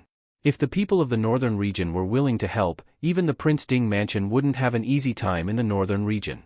But in this way, the plan to form an alliance with the northern tribes to attack the Mahist army would be ruined. Renchining didn't feel much guilt about this. Every man for himself. He couldn't ignore the danger of his own rear for Yelu Ye's plan. If that was the case, even if he caused a certain amount of damage and trouble to the Mahist army, Yelu Ye would still be the one who benefited, and he would still be the one who suffered. He and Yelu Ye were just allies. They weren't really close like family. Thinking of this, Renchining's eyes flashed with determination. He stood up and ordered, "Leave one army to cover the rear. The rest follow me back to Chongqing City to quell the rebellion." "Yes, sir." Renchining gave the order. Many generals breathed a sigh of relief. If the king insisted on not retreating and the mortals' homes were taken over, the gains wouldn't make up for the losses. A few generals of the northern region also had a flash of joy in their eyes. It was just that they were sitting at the back and weren't noticed. Even if they noticed, they would probably just think that they didn't want to fight. On the battlefield this time, the valiant and brave northern Jin Kingdom troops were slacking off. But even so, they were much stronger than the Central Plains troops who had just joined the army and hadn't fought many battles. Renchining couldn't leave them even if he was angry, so he had to endure it. While preparing to return to court, Renchining wrote another letter to Queen Heelan, listing the benefits for the nobles of the northern region. Queen Heelan was also straightforward and quickly wrote back to him, agreeing to his request. In any case, Princess Ding had already said that there was no need to pay for lying.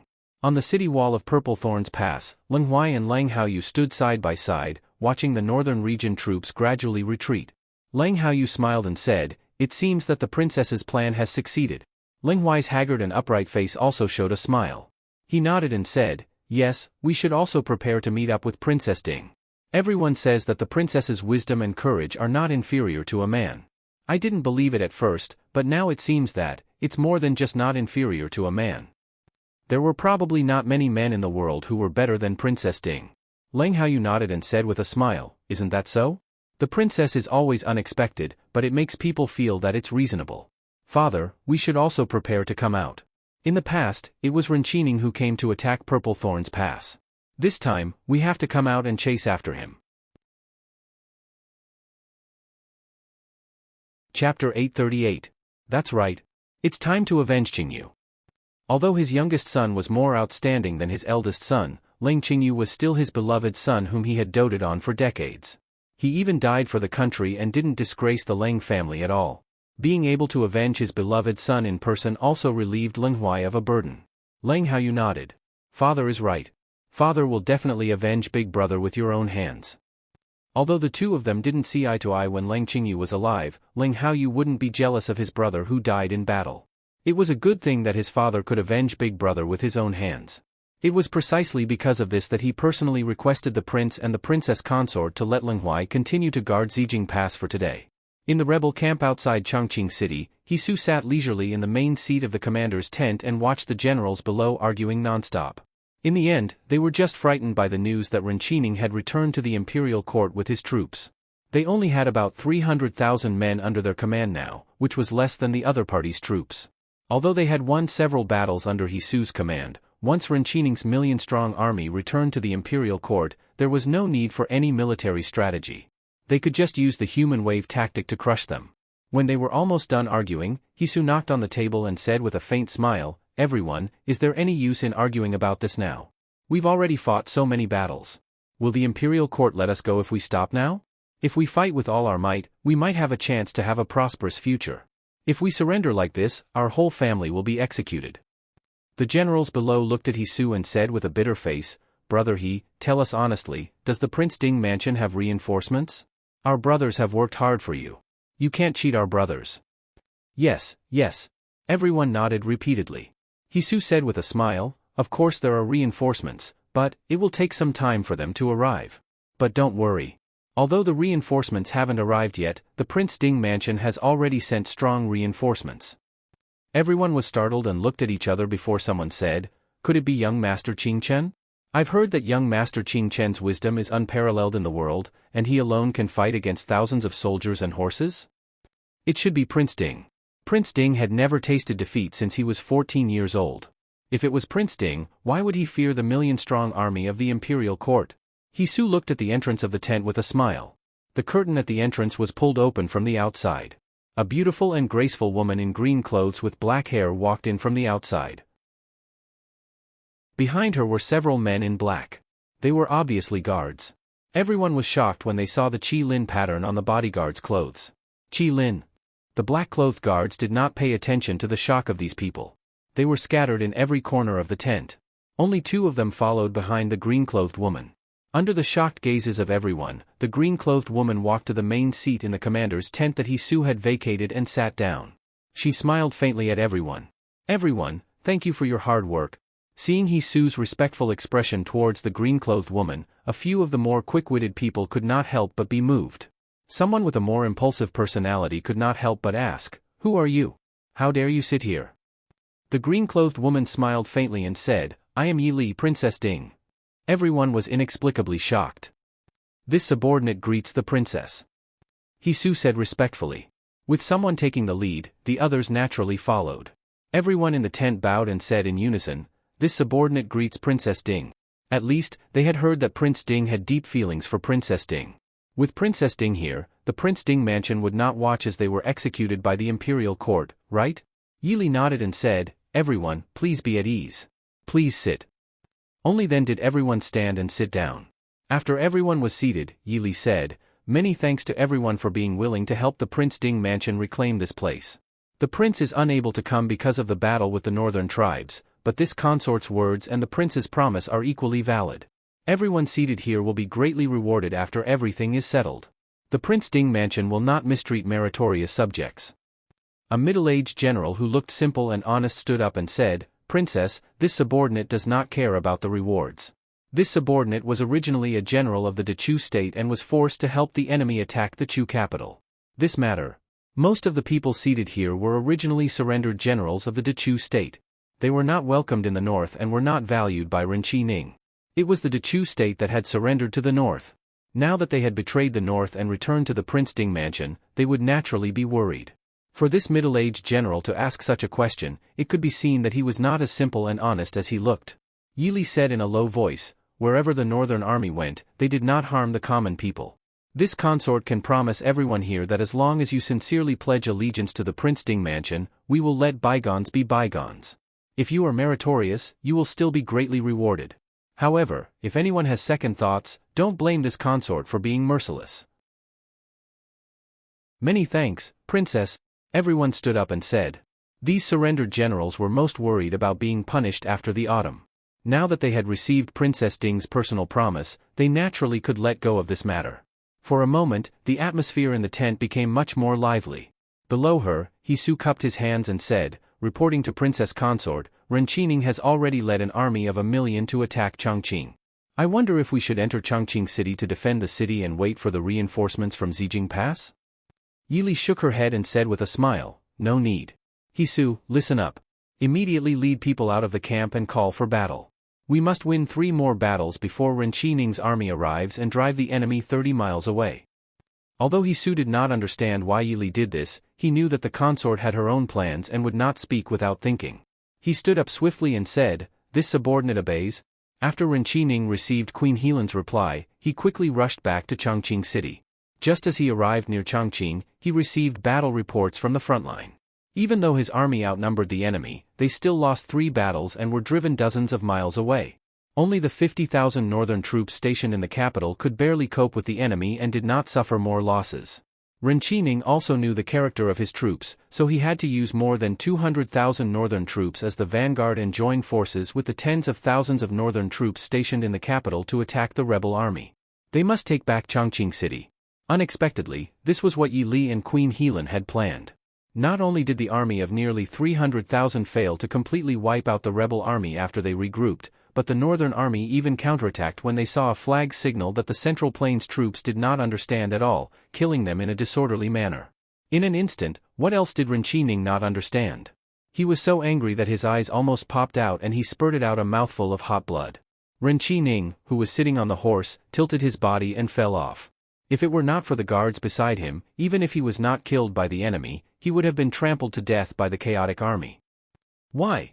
Seeing Queen Helan in bright clothes and high spirits, who appeared in front of the army, Ren Qining asked sternly. He could not believe that he was fooled by a woman who he had never taken seriously. Chapter 839. Queen Helan whipped her horse, her pretty face full of disdain. Why? Of course it's for the lives of my men in the northern region, and also to avenge my cousin and uncle. Ren Qining, who do you think you are? You want to be free and unfettered after using the people of the northern region? Since you appeared in the northern region, how many of my men have died in vain on the battlefield? Now there are less than 300,000 people left, and you want to torment them all? Do you want the northern region to be exterminated? There were more than 700,000 soldiers in the northern region, and the population of the northern region was not large. These 700,000 soldiers accounted for 90% of the young and strong men in the northern region. But now more than half of them had died. If they really let Ren Qining waste these 300,000 soldiers and horses, they would not be able to do anything. What good would it do for the northern region even if they unified the world? What awaited the northern region was only extermination. Even now, if they wanted to restore their former population and military strength, it would probably take decades of effort. Helan. Ren Qining gnashed his teeth. Queen Helan giggled, waved the whip in her hand and pointed at Ren Qining. I'm going to take my men home. If you want to hate someone, hate Princess Ding. These are all her ideas. Sound the horn, retreat. The quaint horn of the northern region sounded throughout the battlefield, and the army of the northern region gradually withdrew from the battlefield toward the northeast. In the distance, Helan looked at Ren Qining complacently with a somewhat provocative expression. Do you dare to chase? Ren Qining gritted his teeth, but more blood spilled from the corners of his tightly closed lips. But he could only watch Queen Helan leave with a laugh. Retreat, return to camp. Yes, your majesty. Pfft. Ren Qining spat out another mouthful of blood, and finally fell to the ground, sinking into the dark sweet liquid. Ren Qining was taken back to the camp by the crowd, and only woke up after more than an hour. The generals waiting in the tent looked forward. Your majesty. Your majesty, how are you? Helan, you bitch. I swear to tear you into pieces. Ren Qining said with hatred. All the generals looked at each other in dismay. Many of them didn't even have time to figure out what was going on when the northern tribes suddenly attacked together in the midst of the chaos. Ren Qining gritted her teeth and said, that bitch Helan has been colluding with the Prince Ding mansion for a long time. They are waiting for I to return so that they can gather all the northern troops. This. Your majesty, what should we do if the northern army really becomes our enemy? With Prince Ding's residents eyeing them covetously, it already made them feel extremely pressured. If the northern army turned against them. After all, no one knew better than them just how powerful the northerners were. In these 2 years, if they had not been using the northern troops as the vanguard, how could the million-strong army that they had just barely managed to recruit be able to force the Dechu state into such a state? Ren Qining sat up. These days, her heart was suppressed by many things. After spitting out a mouthful of blood on the battlefield, his mind became much clearer. She sneered and said, since Helan dares to play tricks with I, she must not be a fool.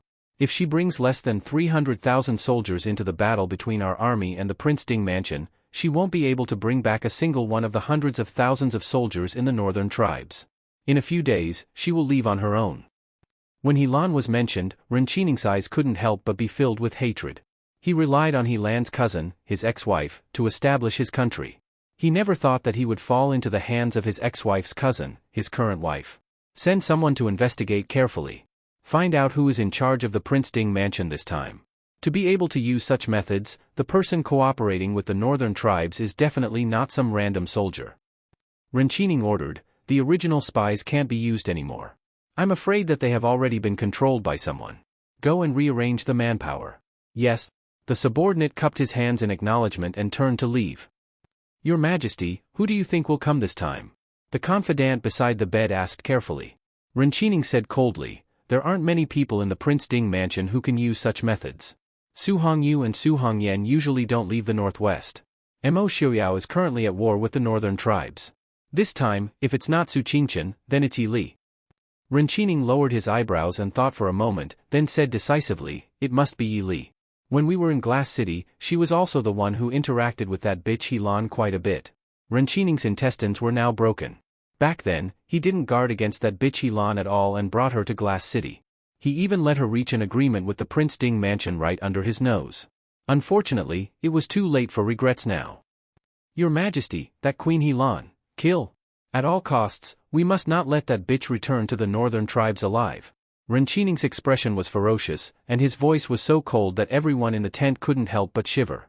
After everyone left, the tent regained its tranquility. Renchining leaned against the side of the bed and closed his eyes to rest. But no one knew what he was thinking, but from time to time, the muscles on his face would twitch and his expression would distort. Mo Xiaoyao, Yi Li. You actually dared to scheme against I. I will make you wish you were dead. While Renchining's tent was filled with wind and rain, the Prince Ding mansion's tent on the other side was indeed filled with laughter and singing. Although the tribal leaders of the northern tribes and the old officials of the previous dynasty couldn't wait to fight to the death.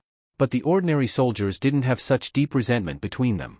When Renchining entered the pass, for the sake of his future rule, he didn't let the soldiers kill the innocent like the northern tribes. Naturally, he didn't have any deep hatred with the ordinary people. In these 2 years, the Central Plains soldiers had seen the northern tribe soldiers rush to the front in every battle. They were exceptionally brave and full of admiration. Now that these northern tribe soldiers had rebelled against Renchining, everyone could be considered to be on the same side. Naturally, there was nothing much to say. In the entire camp, except for the soldiers who were on routine patrol, everyone, regardless of whether they were from the Central Plains or the northern tribes, sat together to drink and eat meat. The singing and dancing were even livelier than when they had won a battle. The people of the northern tribes had no intention of participating in the Central Plains War and were eager to go home. Tonight could be considered as a farewell banquet hosted by Yi Li and the Prince Ding mansion for the people of the northern tribes. In the open-air camp, Yi Li led the people of the Prince Ding mansion and the Central Plains generals of the recently recovered northern tribes to sit side by side with Queen Helan's father, the current leader of the northern tribes. They drank good wine together. The people of the northern region saw that although this seemingly weak Prince Ding's residence was not very good at drinking, his actions were very clean and efficient. He was not like those people under Renchining who hid a knife behind a smile and had a stomach full of cunning plots. They also heard that it was all thanks to Princess Ding that so many northern tribe soldiers could safely withdraw from the battlefield. They couldn't help but have a very good impression of this princess of the Central Plains. The only women present were Queen Helan and Yi Li. Queen Helan didn't sit on her own side but went to Yi Li's side to join in the fun. Now, seeing that the people of the northern tribes were about to go home, Queen Helan's pretty face also showed some playfulness and relaxation. At that time, she would be even more relaxed than before, truly like a 16 or 17-year-old carefree girl. She was not a queen of the northern tribes who had to pretend to be arrogant while shouldering the rise and fall of the whole tribe. Chapter 840. Princess Ding, this time we were able to safely withdraw from the pass and return to our homeland, thank you very much. Come. Helan toasts to you. Queen Helan raised a wine bowl and smiled at Yi Li. Yi Li smiled and picked up the wine cup. She smiled and said, I can't hold my liquor, so I'll drink this cup. Cheers. She raised her head and drank the wine in the cup in one gulp. The most ordinary strong wine, once in the stomach, did indeed have a hot feeling. Yi Li's jade-like beautiful face was also stained with a trace of red. Queen Helan shrugged and also drank it in one gulp. She smiled and said, You are very straightforward, very much to the taste of our northern region people. It's just that your alcohol tolerance is too low. Queen Helan. Yi Li smiled helplessly. Her alcohol tolerance was not bad among women. But compared with Queen Helan, a woman of the northern region who had been drinking strong wine since childhood, it was really not enough. Queen Helan glared at her unhappily. I'm not a queen anymore. Who wants to be a bullshit queen? This girl will be the greatest female chief of the northern region in the future. Although the northern region was a barbarian land, it did not value the difference between men and women, let alone the preference for men over women. From ancient times to the present, there had been several female chiefs in every tribe, and they were not worse than men. Queen Helan's father, who was the current leader of the northern region, only had one daughter, Helan. This time, she had made such a great contribution to the tribe, so she was naturally the next chief. Yi Li smiled and said, Okay, it's my fault. Princess Helan? Helan pouted and stared at Yi Li for a long time before nodding with satisfaction. That's more like it. After saying that, she turned and pulled Hisu, Qin Feng, and the others, who were sitting below Yi Li, to drink. Obviously, they were also drunk. On the other side, not far from Yi Li, Helan's father obviously heard his daughter's words. He raised his wine bowl helplessly to Yi Li and said with a smile, He Lan has been spoiled by me. Princess, please forgive me. It's fine. Princess He Lan is intelligent and bright. Patriarch is very fortunate. Although Yili had only met the temporary chief of the northern tribe a few times, she knew that he was no ordinary barbarian since he was able to raise a daughter like He Lan. Renchining's biggest mistake was that he had underestimated the barbarians of the northern region. The people of the northern region were able to help him establish his country, so naturally, they could also make him suffer a crushing defeat. The patriarch doted on his daughter, He Lan, and was naturally very happy to hear Yili praise her. He threw his head back and laughed, then drank several bowls of wine. All the men in the army were silent for a long time. Seeing that the chief of the northern region was so forthright, everyone present began to clamor, and the atmosphere in the camp became more lively. Princess Ding, I've long heard that the Mahist army is brave and good at fighting. Every one of them has extraordinary skills. We'd like to compare notes with our brothers from the Mahist army. Princess Ding, please allow it. A young man among the generals of the northern region stood up and said loudly. Hearing this, everyone's eyes lit up. The Mahist army had been known as brave and good at fighting for 200 years, and it could be said that they had rarely been defeated. Perhaps the Mahist army wasn't the bravest army in the world, but it was definitely the army that had experienced the longest and was still as brave as ever. Many of the famous warriors in history had been brave and extraordinary in their early days, but after a period of prosperity, many of them gradually became second-rate because their superiors were content with pleasure or for some other reason. But for the Mahist army to still be able to look down on other countries for 200 years and still be able to sweep through the world after being suppressed by successive rulers of the Dachu state, this was unheard of. The men of the northern region were fond of fighting, and now that there was a general from the Mahist army nearby, they naturally wouldn't let go of this opportunity to compare notes. Yili was in a difficult position. Of the people present in the Prince Ding mansion, only Qin Feng and He Su had led troops before. But no matter who it was, it wouldn't be fair for either of them to fight with the people of the northern region. If they weren't born as shadow guards, if they weren't from the Black Cloud Cavalry, and if they weren't from Qi Lin's demonic training. In terms of individual strength, they could definitely kill any of the northern region's generals. Hearing that there was going to be a fight, Princess Helen's eyes immediately lit up. She ran in front of Yili and said with a smile, Princess Ding, why don't you agree with them? I also want to see how strong your Prince Ding mansion's generals are.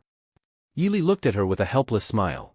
Princess Helen didn't care, pulling out the soft whip at her waist and pointing it at He Su. You're a general from the Mahist army, aren't you? This princess wants to experience your skills. He Su stared blankly. The people of the Prince Ding mansion all had a strange habit.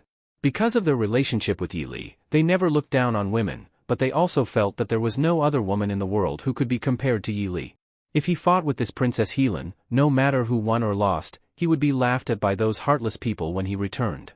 Princess Helen, this. Princess Helen raised her chin and said, what is this? This lady is openly challenging you. Are you looking down on this lady? He Su glanced at Yili sitting at the head of the table, only to see her calm expression as if she didn't see his pleading eyes. He couldn't help but smile bitterly. It seemed that the princess had no intention of helping him out. On the side, Zhuojing, Lin Han, Qin Feng, and the others all looked at her with pleading eyes. This princess of the northern region was not to be trifled with. If he won, he would be bullying a woman, but if he lost, he would be worse than a woman. In that case, princess, please. He Su stood up and cupped his hands. Chapter 841. Since he had agreed to Princess Helen's challenge, He Su did not beat around the bush. He stood up and walked to the open space in the center. Princess Helen was very happy to see that he was straightforward and followed him. He Su cupped his hands and said, Princess, don't go too far. Princess Helen replied with a fierce whip. You people from the Central Plains talk too much nonsense. The long soft whip mercilessly lashed at He Su. He Su was born in the Shadow Guard. As the head of the 4 Shadow Guards by Yi Li's side and the first batch of people personally trained by Yi Li, he also had nearly 10 years of military career. If Princess Helen picked him, He Su would not need to lead troops to war and could just take off his armor and return home. He Su did not even use his weapon. He casually sidestepped and dodged Princess Helen's seemingly fierce attack. Princess Helen was a little surprised. Although she was not arrogant enough to think that she could defeat Yi Li's capable general, she did not expect the other party to dodge her whip without even moving. She snorted and said with a smile, You're really powerful. Again. Let's see how you dodge this. Princess Helen stopped probing and the long whip in her hand rolled toward He Su like a sky full of poisonous snakes. Hisu took a step back and dodged Princess Helen's whip with his bare hands. The two of them began to exchange blows in the open space in the field. In the blink of an eye, they had already exchanged 50 to 60 moves. Hisu felt that he should give enough face to this princess. With a snort, he directly ignored the shadow of Princess Helen's whip and firmly grabbed the end of the long whip. With a slight shake, Princess Helen's whip fell out of her hand and was put away by Hisu. Everyone present cheered in unison. Hisu put away the long whip and walked up to Princess Helen, saying, "Thank you for letting me win, Princess's whip." Princess Helen looked at him from head to toe. The general of the Mahist army is indeed powerful. I, Helen, am convinced. She took the whip and no longer pestered him. She returned to sit beside Yili. The northern generals watching the battle could naturally see that Hisu was holding back. On one hand, they admired Hisu's kung fu, and on the other hand, they were even more eager to fight. The young man who had asked Yili for help was the first to stand up and challenge Hisu. It was inconvenient to fight with a woman, but it was a different story when fighting with a man. Hisu also very straightforwardly accepted his challenge. The two men began to shout in the open space of the field. Although the people of the northern region generally did not practice internal energy, their external energy and physical strength were far beyond that of the people of the Central Plains. Hisu's interest was also piqued. He decided not to use his internal energy and only used some of the most commonly used martial arts in the army to fight with him. The intensity of the fight between the two men was naturally incomparable to the fight with Princess Helen just now. Their punches and kicks made the blood of the people around them boil, and there was a lot of noise. Hisu fought 5 or 6 men of the northern region in a row without showing any signs of weakness. After that, Qin Feng, Lin Han, Zhuo Jing, and the others also entered the field. Their martial arts were not inferior to Hisu's at all. Not only did the northern generals admire them greatly. The Central Plains generals who had surrendered on their side were also very shocked. Even these unknown young generals under Princess Ding were so powerful. How awe-inspiring were those famous generals who had been famous for a long time. They could not help but rejoice in their hearts that they had surrendered to the Prince Ding mansion early. With such strength, how could Renqining not be defeated? It had to be said that this was actually a beautiful misunderstanding. Among these 4 people, except for Hisu, their ability to lead troops and fight was probably not much better than the generals present. However, their martial arts could definitely be ranked in the top 10 of the Prince Ding mansion and the Mahist army. Early in the morning, 50 miles northeast of Chongqing City, 300,000 soldiers of the northern region had already headed north under the leadership of the tribal leaders of the northern region. They would come out from there and return to their own familiar land. Counting from the time Renqining appeared on the land of the northern region had undergone too many changes in the past decade. They had also been blinded by desire and ambition. Following Renqining, they wanted to build a huge empire and build a great undertaking that would last forever. They wanted all the rich land in the world to become the hunting ground for the men of the northern region. However, they had also paid a huge price. In just over a decade, from the previous tribal war to the war at the pass and the 2 confrontations with the Mahist army, the population of the northern region had decreased by 60% compared to a decade ago. The number of young men had also decreased by more than 80%. If they continued to be stubborn, what awaited them was only extinction. Therefore, they now brought the remaining men back to the place they were familiar with and started a stable life again. Perhaps in another decade or so, the population of the northern region would still be as prosperous as before. Princess Ding, we are leaving. Thank you for this time. I, the northern region, will never forget the great kindness of the Prince Ding mansion. Princess Helen stood on the side of the official road with a horse and said with a sincere smile. Yili smiled faintly and said, Princess, take care. There is still a war in the rear. Forgive me for not being able to see you off. Princess Helen smiled and said, no need to see me off. Your Central Plains is very fun. When the war is over, I will come and play with you. Yili smiled and said, I will be waiting for you at any time. Princess Helen mounted the horse and cupped her hands towards Yili and said, I am leaving. By the way, Princess Ding. That Renqining is very vengeful and ruthless. After I leave, he will definitely vent his anger on you. You must be careful. Yili nodded and said with a smile, I know. Princess, take care.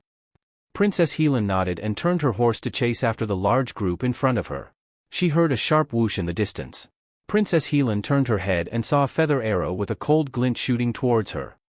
Princess, be careful. Yili shouted. At the same time, she moved her sleeve and a silver light flew out from her sleeve and shot towards the arrow. At the same time, Zhuo Jing and Lin Han, who were beside Yili, jumped up and slashed at the arrow with their swords. Finally, the arrow was shot down before it could reach Princess Helan. Princess Helan was not injured, but the horse under her was startled. It neighed and raised its front leg to throw Princess Helan off the horse. On the other side, Qin Feng flew forward and pulled Princess Helan down from the horse's back. He then slapped the horse's body. The majestic horse immediately fell to the ground, but it did not die. It just lay on the ground and shook its head uneasily. Princess Helan was still in shock after being pulled down by Qin Feng. She could not help but exclaim, "What's going on? Bitch, give me your life." Before Yili could return to Princess Helan, countless men in black had already surrounded them. Yili glanced at them indifferently and said, "It's Renqining's men." Princess Helan was furious. Her hatred and anger towards Renqining were no less than Renqining's towards her. She had originally planned to trap Renqining once and forget about it. In any case, the Prince Ding mansion would take care of him. She did not have to do anything more and lost the lives of the northern soldiers for no reason. She did not expect that Renqining would dare to send people to assassinate her. "Do you think I'm afraid of you?" Princess Helan did not use the whip anymore.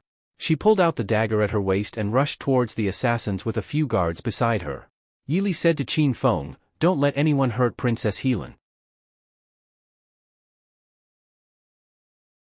Chapter 842. Qin Feng nodded. With a wave of his hand, the guards of the Prince Ding mansion also rushed forward. The melee between the two sides was not much gentler than a small battle. "Renqining, I know you're here. Come out." Princess Helan slashed at an assassin in black and shouted loudly in all directions. A cold voice rang out not far away. "I'll fulfill your wish." Renqining jumped down from a small hill by the roadside. The long sword in his hand was like a snake as he stared at Princess Helan and shot straight at her. Hisu and Qin Feng flew forward at the same time. Their two long swords struck Renqining's sword at the same time, blocking Renqining. Behind him, Lin Han had already pulled Princess Helan to Yi Li's side. Renqining glanced at Hisu and Qin Feng in front of him, then looked at Lin Han and Zhuo Jing who were guarding Yi Li. He knew that if he didn't deal with these people today, he wouldn't be able to touch a single hair on Princess Helan's head. Without saying anything else, he waved his long sword and charged straight at Qin Feng. Even if Renqining's martial arts were not the best in the world, he was still one of the best. Back then, Ling Taihan and Lei Zhenting had personally said that Renqining must be one of the top 10 masters in the world. Although Hisu and Qin Feng's martial arts cultivation were still a little inferior to Renqining's, the Prince Ding mansion, especially Qi Lin, was best at fighting together. Back then, a few fledgling Qi Lin had been able to capture Mu Qingsong, one of the top 4 masters in the world. Now that Hisu and Qin Feng had joined forces, Renqining wouldn't be able to escape for a while. Renqining's fight with Hisu and Qin Feng lasted for more than half a shurchen. Yili looked at Qin Feng and Hisu who were gradually falling behind. She also praised Renqining in her heart. No matter what kind of person Renqining was, at least his martial arts were really good. At least he was much stronger than Tan Jiji. "Young Master Ren, there won't be any results even if we continue fighting like this. Why don't you listen to this consort and let everyone stop?" Yili raised her voice. Renqining sneered, and his attacks became even fiercer. Yili narrowed her eyes slightly. "Young Master Ren, this consort has never been a gentleman. This consort is particular about the rule of not bullying with numbers." The implication was that if Renqining insisted on fighting, she didn't care about bullying with numbers. Renqining only had a slight advantage over Hisu and Qin Feng. If Qin Feng and Hisu really fought with their lives on the line, Renqining might not be able to escape unscathed. If Zhuo Jing and Lin Han were to join in, Renqining would definitely lose. After a moment, Renqining finally snorted coldly and retreated with a sullen face. The remaining assassins also finally stopped and stood behind Renqining. Looking at the sullen man opposite her, Yili smiled faintly and stepped forward. "Young Master Ren, I didn't expect to see you again so soon after we parted in Glass City." Hearing this, Renqining's expression became even more unsightly. He glanced gloomily at Yi Li and the others. He pointed his sword at Princess Helan and said, "Hand that slut over. The matter between I and the Prince Ding mansion will be decided on the battlefield." Yi Li shook her head regretfully. Princess Helan is a friend of the Prince Ding mansion. At least before she leaves the border, the Prince Ding mansion cannot let anyone touch her. If young Master Ren must kill her, you can wait until she returns to the north. At that time, I won't be able to do anything and won't be troubled, right? Renqining sneered and stared at Yi Li. "Princess Ding means that you must protect this slut?" Yi Li sighed helplessly. "I have no choice. Young master, please forgive me." "Do you think that I only have these people with me?" Renqining said gloomily. "I must tear this slut into pieces." "Enough, surnamed Ren? Princess Helan couldn't endure being scolded by such a slut like Renchining. She stepped forward and stood beside Yili. She glared at Renchining and said, "Is there anyone more slutty than you in this world? My cousin saved your life, so my uncle married my cousin to you. But you pretended to be pitiful and deceived them. You even killed my cousin. You used the men of the north to fight for you and help you build your country. You turned your back on us and have sinister intentions. You even want to exterminate the north. In the words of you Central Plains people, people like you should be called scum. Trash. Despicable. The hundreds of thousands of heroic spirits of the north who died in vain will not let you go.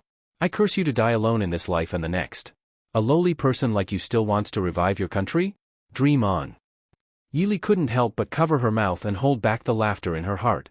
Helan's Central Plains language was ordinary, but when it came to scolding people, even 3 Central Plains people couldn't compare to her. Just by looking at Renchining's face, which was green, blue, and purple, one could see how wonderful her scolding was. Yili coughed softly and said to Princess Helan, "All right, Helan. This place was not a place to fight, not to mention that everyone was so close to each other.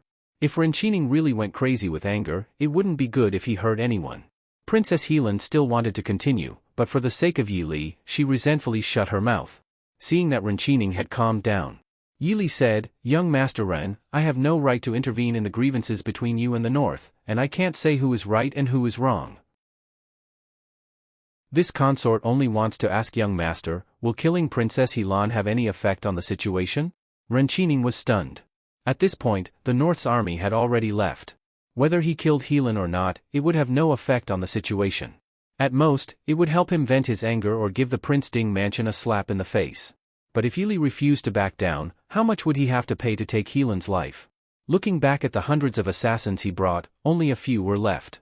Renchining's eyes dimmed. Yili continued, "I know that young Master Ren still has an ambush. But young Master Ren should know that I can't just come here with a few guards. To be honest, Princess Helan's life or death has no effect on the Prince Ding mansion, but if young Master Ren insists on making a move, I can only accompany you. The Prince Ding mansion promised to send the people of the north away safely, and they definitely won't go back on their word." Renchining was silent for a moment, looked at Yili, and sneered, "Princess, aren't you afraid of raising a tiger and inviting calamity if you let them leave now? I was able to persuade them back then, could it be that they were really deceived by I? If they didn't have their own ambitions, how could they be persuaded by I?" Yili said calmly, "No one can guarantee that there will always be peace and prosperity. At least at this moment, the North doesn't have the heart to fight for the Central Plains.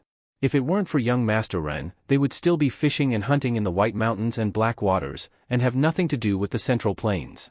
I can't exterminate the North for the so-called future, can I? If the Central Plains is always strong and powerful, the foreign races naturally won't dare to have the slightest disrespect. If they are willing to degenerate, even if the North is exterminated today, how can young Master Ren guarantee that there won't be a western or eastern region tomorrow?" Renchining snorted, knowing that he couldn't persuade Yili to back down. A woman like Yili had her own conclusions long ago, and it was indeed difficult to persuade others. Renchining shot an arrow at Princess Helan, "You'd better not take a single step in the north for the rest of your life, or I will exhaust my whole life to make you die without a complete corpse." Chapter 843. Princess Helan was not afraid at all and replied with a sneer, "This lady will pray to the great god day and night to let you die early and reincarnate." Seeing that Renchining had compromised, Yili did not say anything more. She instructed Qin Feng, "Send someone to escort Princess Helan to catch up with the group in front. Also send the princess out of seclusion." Qin Feng nodded silently, "Princess, please." Princess Helan knew that Yili was worried that Renchining would secretly play tricks, so she let her go first. She made a face at Yili, waved her hand, and mounted a horse led by a guard behind her. She led her people and rode away. "Princess Ding. See you later." After Princess Helan left, only Yili and Renchining were left on the side of the road. The two sides were confronting each other. Renchining had been angry for the past 2 days, but when he was really angry and faced Yili again, he forced himself to calm down. Looking at Yili's beautiful face, he sneered, "Princess Ding, good move." Yili raised her hand and brushed the hair on her cheek. She smiled faintly and said, "Young Master Ren, you flatter me. I just happened to be here." The veins on Renchining's forehead bulged, and his eyes flashed with a trace of ruthlessness. In Renchining's ears, Yili's words clearly sounded like she was mocking him for being incompetent, which gave her the opportunity to plot against him. He took a deep breath and suppressed the monstrous anger in his heart. Ren Qining glanced at the people around Yi Li and sneered. She sneered and said, "Everyone says that Prince Ding and Princess Ding are inseparable, but why didn't I see Prince Ding fighting this time? Could it be that he looks down on I and disdains to show himself?" "Young Master Ren, why do you ask when you already know the answer? Our prince is now fighting with the northern tribes. Naturally, he is not here." Yi Li said, "Besides, although Prince and I are husband and wife, we are not the same person. How can there not be a time when we are separated?" Ren Qining stared at Yi Li, and his smile became more sinister. "I have long heard that Princess Consort is also a god of war. It seems that this time, I will not have the chance to experience the tactics of the war god of Dechu state. I will not have lived in vain to experience Princess Consort's military tactics. But, if Princess Consort is lost again, I want to see if Prince Ding will have the chance to kill my entire family." When he said the last sentence, Qining's words, there was a bloodthirst. In the past 2 years, the conflict between the tribes of the northern region and the old officials of the Central Plains had intensified. It started when Mo Xiaoyao sent people to assassinate the queen and the princes of the northern Jin kingdom. It could be said that Ren Qining's defeat today was also the root of the disaster at that time. Perhaps he did not understand at the start, but after thinking about it, even someone as unscrupulous as Ren Qining could not help but tremble with fear at Mo Xiaoyao's schemes and calculations. Yi Li pursed her lips and smiled. "How can I let you sacrifice the lives of your entire family? I will take care of myself, and I hope you will too." "I hope so." Ren Qining sneered. "Goodbye." At this time, both sides could be said to have revealed their true intentions, so there was no need to be polite. "I won't see you out," Ren Qining said. Ren Qining watched Yi Li and the rest leave calmly.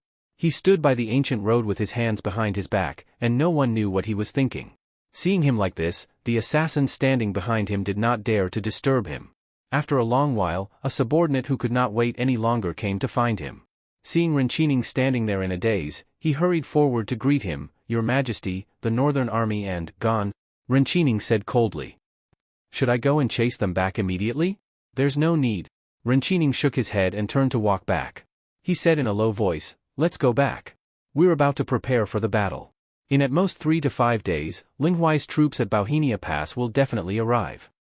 The general following behind him was shocked. "If that is the case, won't we be pincered by the Mahist army?" "Your Majesty, shouldn't we retreat first?" Ren Qining looked back and asked calmly, "Where should we retreat to?" "Behind us is Bauhinia Pass.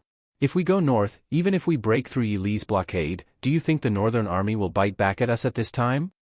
The general behind him could not help but change expression. After thinking for a bit, he broke out in a cold sweat. "Your Majesty, then what should we do?" "What should we do?" Ren Qining walked at the front, his footsteps steady. But no one saw the trace of confusion that flashed across his face. "I also want to know what to do." The area outside Bauhinia Pass had been vast and sparsely populated since ancient times. There were not even many decent cities. In this kind of place, there was no need to pay attention to the art of war or the terrain when fighting. The terrain was flat, and all the soldiers and horses had nowhere to hide in broad daylight. But no matter how weak Ren Qining's troops were, they still had millions of troops. As the saying goes, enough ants can bite an elephant to death. Linghuai's Mahist army of more than 200,000 and Yi Li's troops that surrendered only had about 500,000. For a time, the two armies were in a deadlock outside Bauhinia Pass. A few days later, the Mahist army sent out an edict personally written by Princess Ding, saying that the people were innocent. The Mahist army in the north was fighting with the barbarians in the north, and they were unwilling to act rashly against their own people. As long as the soldiers of the northern army were willing to surrender, everything would be forgotten. If they were still willing to join the army, they could join the Mahist army. If they were not willing, they could disarm and return to their fields. On the other hand, the news that Ren Qining was not an orphan of the previous dynasty came out of nowhere. There were also a few old officials under Ren Qining who personally testified. Hence, not only were the ordinary soldiers in the lower ranks divided, but even the generals under Ren Qining who were originally trusted started to waver in their hearts. In the northern army camp, there were soldiers escaping every day. What's more, he directly surrendered to the enemy on the battlefield. No matter how severe Qining's punishment was, it was still not enough. On the 15th of August, the two armies once again faced off 10 miles outside Chongqing City. Linghuai, who originally split into 2 groups, also led his troops to meet up with Yi Li and Hisu. Ren Qining, who originally had millions of troops, was now left with less than 200,000 troops. Their morale was low, and their appearance was disorderly. They could not be compared to the Mahist army behind Yi Li and the others who were all dressed in black. Everyone knew that today was the last battle. Enchanting was wearing a bright yellow dragon robe, riding on a chestnut horse. He looked coldly at Yi Li and the others on the opposite side. He seemed to be losing but not losing. After a moment of silence, Enchanting pulled out his sword and pointed at Yi Li. He said in a deep voice, "Princess Ding, I's defeat today was not because of the war, but because the heavens failed me. If it was only about marching and fighting, there was really nothing to say these days. Originally, Enchanting with millions of troops should not have been defeated so quickly. Unfortunately, Enchanting did not have any advantage at all. How could he not be defeated? How could he be convinced if he was defeated?" Before Yi Li could speak, Ling Haoyu, who was following behind him, sneered, "The heavens help those who achieve Tao. If you don't fail the heavens, how will the heavens fail you?" Enchanting's face sank, and he did not say anything more. "In that case, Princess Ding, can we fight?" Ling Huai, who was on the right side of Yi Li, patted his horse and said coldly, "There is no need for the princess to fight. I want to see the Northern Region King's martial arts."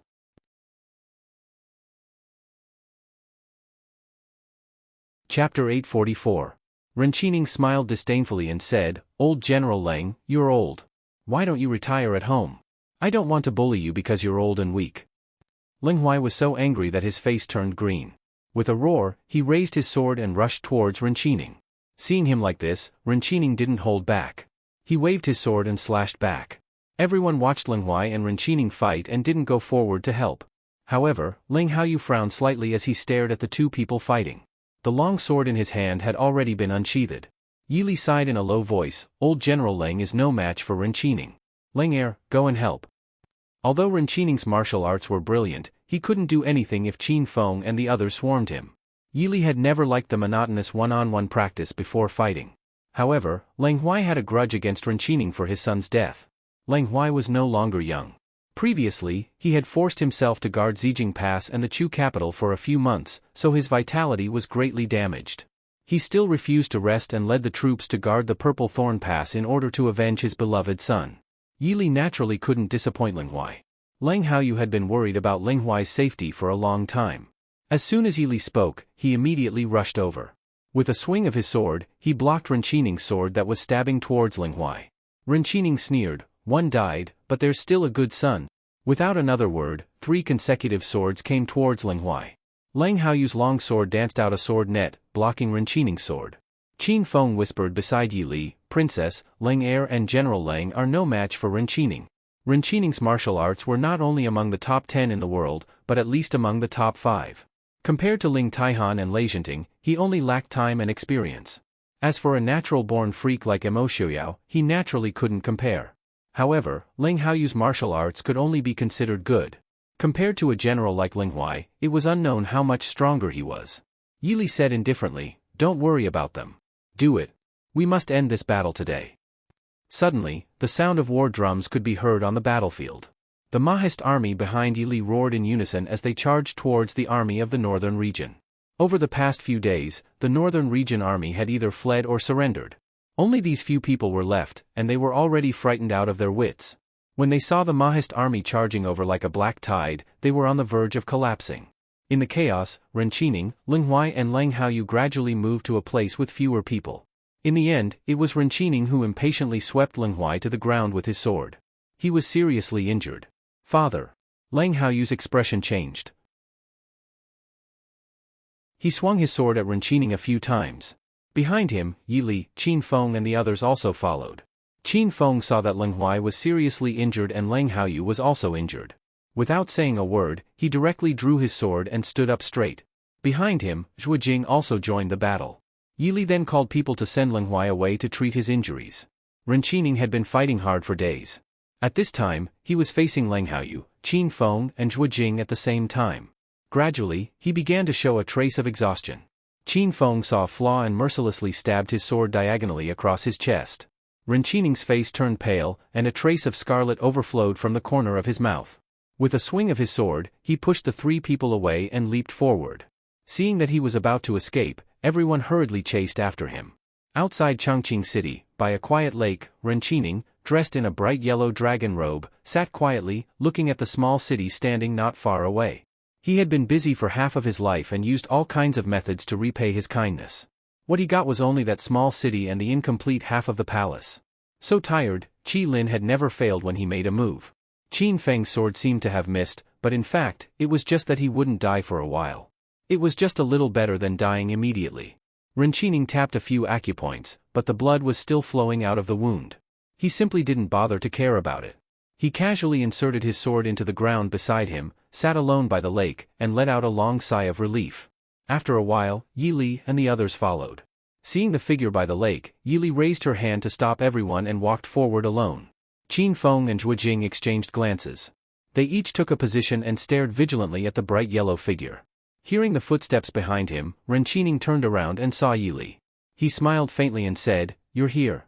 If you didn't come, I might not have been able to wait for you." Yi Li looked down and saw that the ground under him was stained red with blood. His face was as pale as paper, and he didn't have the vigor he had when he fought with the people on the battlefield. "Northern Region King, do you have something to say?" Yi Li asked with a lowered eyebrow. Renqining waved his hand indifferently and said, "You can call me Renqining. It's a name that has been with me my whole life. I'm too lazy to change it." Before he died, he didn't care about the title of Northern Region King or Lin Yuan's identity. In fact, only the name Renqining had been with him his whole life. The other two names were probably just what he wanted. Yi Li changed her words and said, "Young Master Ren, do you have something to say?" Renqining said faintly, "I don't have anything to say. It's just that I'm about to die. I don't want to die alone. It's a pity that I can't fight with Princess." Yi Li said, "I'm afraid that my insignificant skills won't be able to enter young Master Ren's eyes." Renqining looked at her with a smile that wasn't a smile and said, "Actually, I seriously thought about whether I should risk my life to kill you. Whenever I think about Mo Xiaoyao's expression when he hears about your death, I feel very happy." Yi Li raised her eyebrows and said, "If that's the case, why didn't young Master Ren do it before?" Renqining shook his head and sighed, "I don't have the confidence to kill you. Moreover, thinking about it now, it's very boring. Even if Mo Xiaoyao is heartbroken, it won't do me any good. Although many people think that I've done so many things, it's very funny. But I always feel that Princess won't laugh at me. There's nothing funny about people who work hard for their beliefs. Even if their beliefs are wrong in the eyes of the world. Moreover, who can understand what's right and wrong in this world?" Yi Li said lightly. "Well said." Renqining smiled and said, "So, it's wrong?" Yi Li looked down and said, "If young Master Ren feels that it's not wrong, then it's not wrong." Renqining weakly supported himself with his sword and muttered in a low voice, "Yes, if I feel that it's not wrong, then it's not wrong. If it's wrong, then my life, what is it?" Scenes from when he was young slowly flowed through his eyes. Since he was young, he had been entrusted with a heavy responsibility. He was the only descendant of the Lin family, the only hope for the previous dynasty to restore the country. Children of the same age, when others were acting spoiled in their parents' arms, he was in the study with his teacher to study the classics of governing the country. When others were playing, he was learning strategy and tactics. When others were sleeping soundly in their beds, he had to wake up early to practice martial arts, training in the winter and the hot summer. It was a pity that he wasn't a genius like Mo Xiaoyao. Now that he had fallen to such a state, it could only be said that this was his fate. But did anyone ask him what he wanted to do in this life? Have you ever done anything that you want to do? Chapter 845. A pair of beautiful and energetic eyes flashed past his eyes.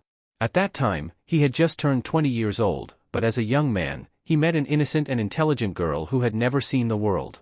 She had saved his life, and in his spare time while he was recuperating, he had picked wild flowers and woven them into a garland for her.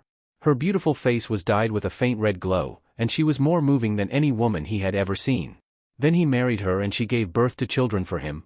If he wasn't Lin Yuan, if he didn't have those responsibilities, Yi Li silently watched the blood-stained sword cut across his neck. The long sword fell to the ground with a clang, and the man in the dragon robe slowly fell down. Yi Li remembered that she had lived with Princess Helan for a while. She remembered that her cousin, the princess of the northern region and the former queen of Renqining, was called Yi the Bright Pearl. "Princess." Leng Haoyu and the others came forward and glanced at the person on the ground. Leng Haoyu couldn't help but sigh. "I didn't expect that he would actually." Yi Li sighed softly and said, "Give him a proper burial. He can be considered a formidable person. He will be posthumously conferred the title of Prince Chongqing, and be buried together with the queen of the northern region." Zhuo Jing hesitated for a moment before saying, "Princess, The ashes of the queen of the northern region and several princesses and princes have been brought back to the northern region by Princess Helan. Yili thought for a moment. Set up a cenotaph for him. Send someone to send the ashes to the northern region. Let Princess Helan do as she pleases. After saying that, Yili, who was somewhat dispirited, no longer looked at the person on the ground and turned back to the camp. August 15th? It was time to go back. Let Princess Helan do as she pleases? Zhuo Jing smacked his lips. With Queen Helan's hatred for Renqining, she would scatter his ashes on the road and let people trample on them. After a while, someone came to see Renqining's body and took it away. The lakeside regained its tranquility. After a long time, a blue-clothed man appeared at the lakeside. He stared at the dark red bloodstains on the ground for a long time before reaching out to pick up the sword on the ground. He lifted up the hem of his robe and sliced open the sword. The blue-clothed man slowly wiped the dried blood on the sword and softly sighed. I really didn't expect that you would actually. I originally thought that there would be a battle between you and me, but it turned out that I hadn't even seen you seriously. The blue-clothed man casually threw away the cloth in his hand, flicked his sleeves, and left. The blood-stained blue cloth fluttered in the breeze and was blown into the rippling lake. It was slowly soaked, and blood slowly spread out in the lake. In the Mahist army's tent, Yili raised her head to look at the blue-clothed man in front of her. Her gaze paused on the sword in his hand for a moment before she asked, "What are your plans?"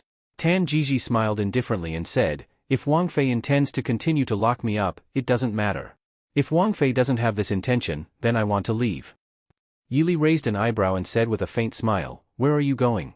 Are you going to find a new place to start again?" Tan Jiji shook his head and said, "Maybe I'll walk around, or go to the western regions, or go out to sea." Yili looked at him with interest and said, "What about your ambitions? You don't want it anymore?"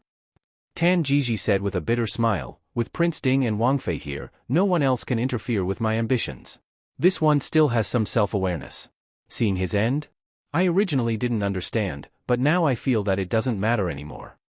Two people, the same name, the same mission and responsibility, but different experiences and different solutions." Seeing Renqining end up like this, Tan Jiji, who had always felt that he hated him deeply, felt a bit more sympathy for him. His original ambitions also became a bit more dull. The winds and clouds of the world come from my generation. Once I enter the Jianghu, time passes quickly. Talking and laughing about the ambitions of the emperor is not better than drinking in the mortal world. Yili softly said. Tan Jiji was slightly lost in thought, but then he smiled and nodded in praise. Wang Fei's temperament, such insight. Tan Jiji is ashamed. From now on, there is only Tan Jiji, there is no Lin Yuan. Wang Fei, this one will take his leave. Yili looked at him. Don't you plan to go back and see Dr. Lin? Tan Jiji shook his head and said with a bitter smile, forget it. Father probably doesn't want to see an unfilial son like me. In the future, please take care of me, Wang Fei. Yili nodded and said, fine, you decide. Tan Jiji didn't say anything else and cupped his hands, goodbye. I won't see you out. Seeing Tan Jiji leave, Qin Feng, who was behind Yili, whispered, Wang Fei, are we really letting him go here? If he has any other ideas, it will be troublesome. Yili shook her head and said, Tan Jiji is a smart person. He knows that he can't do anything, so he won't be obsessed with this. But, if he does anything else, there is no need to ask, just kill him. Qin Feng nodded. Tan Jiji was alone and had offended Mo Jingli. It wouldn't be easy for him to do anything. Wang Fei, Tan Jiji and Renqining, who is the orphan of the previous dynasty? Qin Feng asked curiously. Yili lightly shook her head and said with a smile, I don't know. Who is and who isn't, what's the point? Qin Feng thought for a moment and nodded with a smile, Wang Fei is right. Who really cared who was and who wasn't? If they were ambitious, even if they killed Tan Jiji, there would be a third and fourth Lin Yuan, Wang Yuan, Zhao Yuan.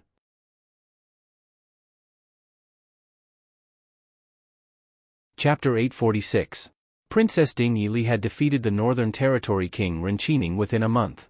In 2 months, she had completely pacified the entire northeast region. The border with the Northern Territory Brute tribe had returned to where it was in the Dechu state. However, the returned territory and people were no longer citizens of the Dechu state. Instead, they were now under the king's manor. Even though the rulers of large countries like Great Chu, Xiling, and northern tribes could see that the foundation of the north was not stable and that there were many hidden dangers within, but there were still millions of people. Ding Wang Fei was able to pacify them in less than 3 months. It was shocking. From then on, Princess Ding Yili's achievements in the field of martial prowess did not belong to any of the past generals. The people below the Prince Ding mansion and outside the newly pacified Purple Thorns Pass revered Princess Ding like a god. In the Western Tombs Genom of Gojoseon Palace, Enchanting was studying the map on the table with his head lowered. Ever since Infinite Boundless Mountain and Mo Jingli had gotten together, Mo Jingli had actually begun to vaguely show signs of provocation towards the Western Tomb. Infinite Boundless Mountain did indeed have some ability. In a few confrontations, they had caused Enchanting to suffer a few small losses. This had also strengthened Enchanting's determination to destroy Infinite Boundless Mountain. Below him, young Master Qinchin was sitting peacefully in his white robes. Even though Infinite Boundless Mountain was hidden deep within the mountains and had a natural formation as cover, young Master Qinchin's face did not have the slightest trace of worry. He was just leisurely sipping his tea, waiting for Enchanting's reaction. "Father! Father?" Enchanting hurried in with a letter in his hand. Enchanting could not help but frown. In terms of age, Enchanting was about the same as Su Qinchin and Mo Xiuyao. However, not to mention their strategies and methods, their personalities were far from being as calm and collected as these two. It was no wonder that Enchanting had always been worried about his only son. In fact, Enchanting's ability and strategy might not be as good as Mo Xiuyao and Su Qinchin, but he definitely wasn't any worse than people like Mo Jingli and Enchanting. It was just that he was always under his father's shadow and lacked experience, so his personality was slightly lacking compared to others. "Young Master Qinchin is still here. How can you make such a big fuss? What happened?" Enchanting asked in a deep voice. Enchanting also saw Su Qinchin sitting at the side as soon as he entered the room. He was stunned and secretly regretted his rashness just now. However, being scolded by his father in front of Su Qinchin, his expression turned ugly. Su Qinchin put down the teacup and said with a smile, "Since Duke Rue is here, there must be something important. I will take my leave first." Glancing at the letter in Enchanting's hands, Enchanting could roughly guess what it was about. He shook his head and said, "Young Master Qinchin is not an outsider. Just say it." Enchanting hesitated for a moment before handing the letter to Enchanting. Princess Ding destroyed Enchanting's million-strong army. Enchanting committed suicide. What? Even someone like Enchanting, who had been through many storms, couldn't help but be stunned. He couldn't blame his son for losing his composure just now. Originally, while Enchanting didn't think highly of the alliance between the northern tribes and the northern territories, he was still happy to see it happen. After all, while he was cooperating with the Prince Ding Mansion to deal with Infinite Boundless Mountain, he also had to guard against any sneak attacks from the Prince Ding Mansion. With the northern territories holding them back, he was much more at ease. But who would have thought that just a mere Yili would be able to destroy the northern territories in just 2 months? Mo Xiuyao hadn't even had to lift a finger. Was it the Prince Ding Mansion that was too strong, or the northern territories that were too weak? Thinking of this, Enchanting's expression as he looked at Su Qinchin also changed somewhat. Su Qinchin, however, seemed oblivious to it, her expression indifferent. Enchanting calmed himself down before smiling at Su Qinchin. Princess Ding is indeed a female hero of her generation. I must congratulate young Master Qinchin and the Prince Ding Mansion. Su Qinchin smiled mildly. While stabilizing the northern territories could be considered a stroke of good luck that couldn't be replicated, Su Qinchin was still extremely happy that his cousin had successfully accomplished such a great thing. Nodding with a slight smile, she said, "Many thanks to Prince. Lear is still young. It is also her luck that she was able to achieve such a feat by accident." Beside them, Enchanting's mouth couldn't help but twitch upon hearing this. Princess Ding had only been famous for less than 10 years. Guarding the Eternal Forest, suppressing the Northwest, sweeping through the Western Tomb and now stabilizing the Northern Territories. Even his royal father had suffered a loss at her hands. Such a person was still young. When she was no longer young, how could she still live? Su Qinchin probably also felt that such humble words sounded more like bragging to others. Naturally, she changed the topic with a smile. "The matters of the Northern Territories are far away. Let's not bother about them. Instead, let's talk about how we should deal with Infinite Boundless Mountain. If our two families can't even take down Infinite Boundless Mountain, this Su will really have no face to return to Glass City." Enchanting's and Enchanting's expressions also brightened. The Northern Territories was already a foregone conclusion. There was no point in dwelling on it. It was just that the borders of the Northern Territories would have to be carefully rearranged. However, before their eyes, if it were the tens of thousands of mighty soldiers of Jinan Palace as well as the wise young Master Qinchin, they wouldn't be able to take down a mere Infinite Boundless Mountain. That Renqining wasn't the #1 joke under the heavens. They were. Moreover, Mo Jingli relied on infinite boundless mountain support to provoke them time and time again at the Cloud Mist River. Enchanting definitely wouldn't be able to tolerate this.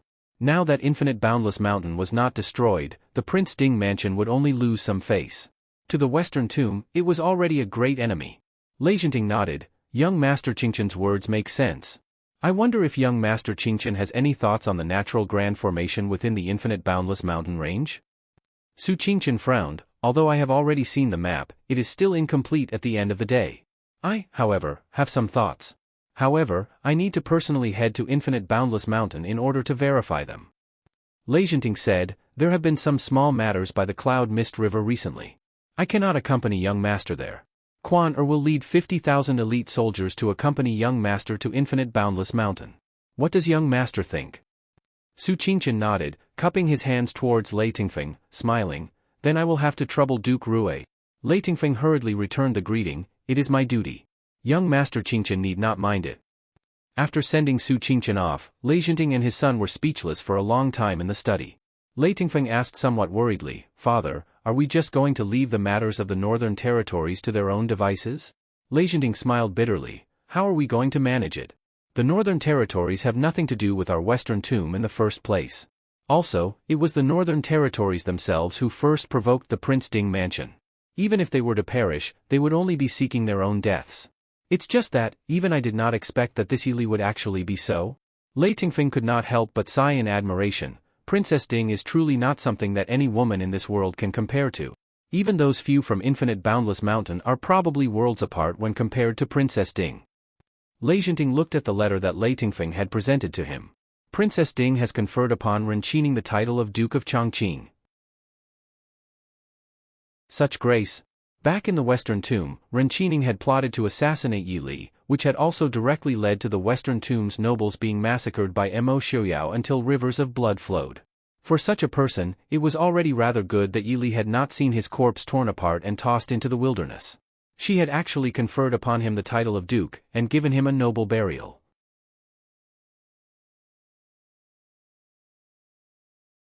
Chapter 847. Even though Ding Wangfei is a woman, she already has the heart and bearing of a man who can turn the clouds with one hand and look down on the world. Enchanting sighed softly. The father and son sighed again and again. In the end, they could only sigh at Mo Xiaoyao's good fortune. Jiangnan, Dechu State, in the regent's mansion. When Mo Jingli received the news, he was not as calm as Enchanting and his son. With a wave of his hand, he swept the things on the desk to the ground. He clutched the letter in his hand so tightly that the veins on the back of his hand popped out. Yi Li. What a good Yi Li. No matter how much power he had now, Mo Jingli felt extremely unwilling at all times. Perhaps he had understood a long time ago that abandoning that woman back then was his greatest loss and regret in this life. And now, every inch of the Prince Ding mansion's achievements seemed to indicate his incompetence. The news that Yi Li had pacified the north was even more like a mockery to him. What are you making a fuss about? Dongfang Yu appeared at the door of the study. She had taken off her snow-white clothes and put on the beautiful clothes of the regent's consort. Dongfang Yu's originally beautiful face was now even more graceful and luxurious. Just by looking at the cold and seemingly mocking gaze that she was looking at Mo Jingli with, one would not think that they were a newlywed couple. Mo Jingli's face darkened. He said unhappily, "What are you doing here?" Dongfang Yu ignored his expression. She calmly stepped into the study, crossed the messy floor, and stood in front of Mo Jingli. She said with a smile that was not a smile, "Are you angry because the Prince Ding mansion and Yi Li destroyed Renqining?" Mo Jingli snorted softly and said mockingly, "The Infinite Boundless Mountain's news is indeed fast." Dongfang Yu raised her eyebrows, saying, "The Infinite Boundless Mountain's news is naturally fast. What's so strange about that? I already knew about this news 10 days ago." Mo Jingli's expression changed.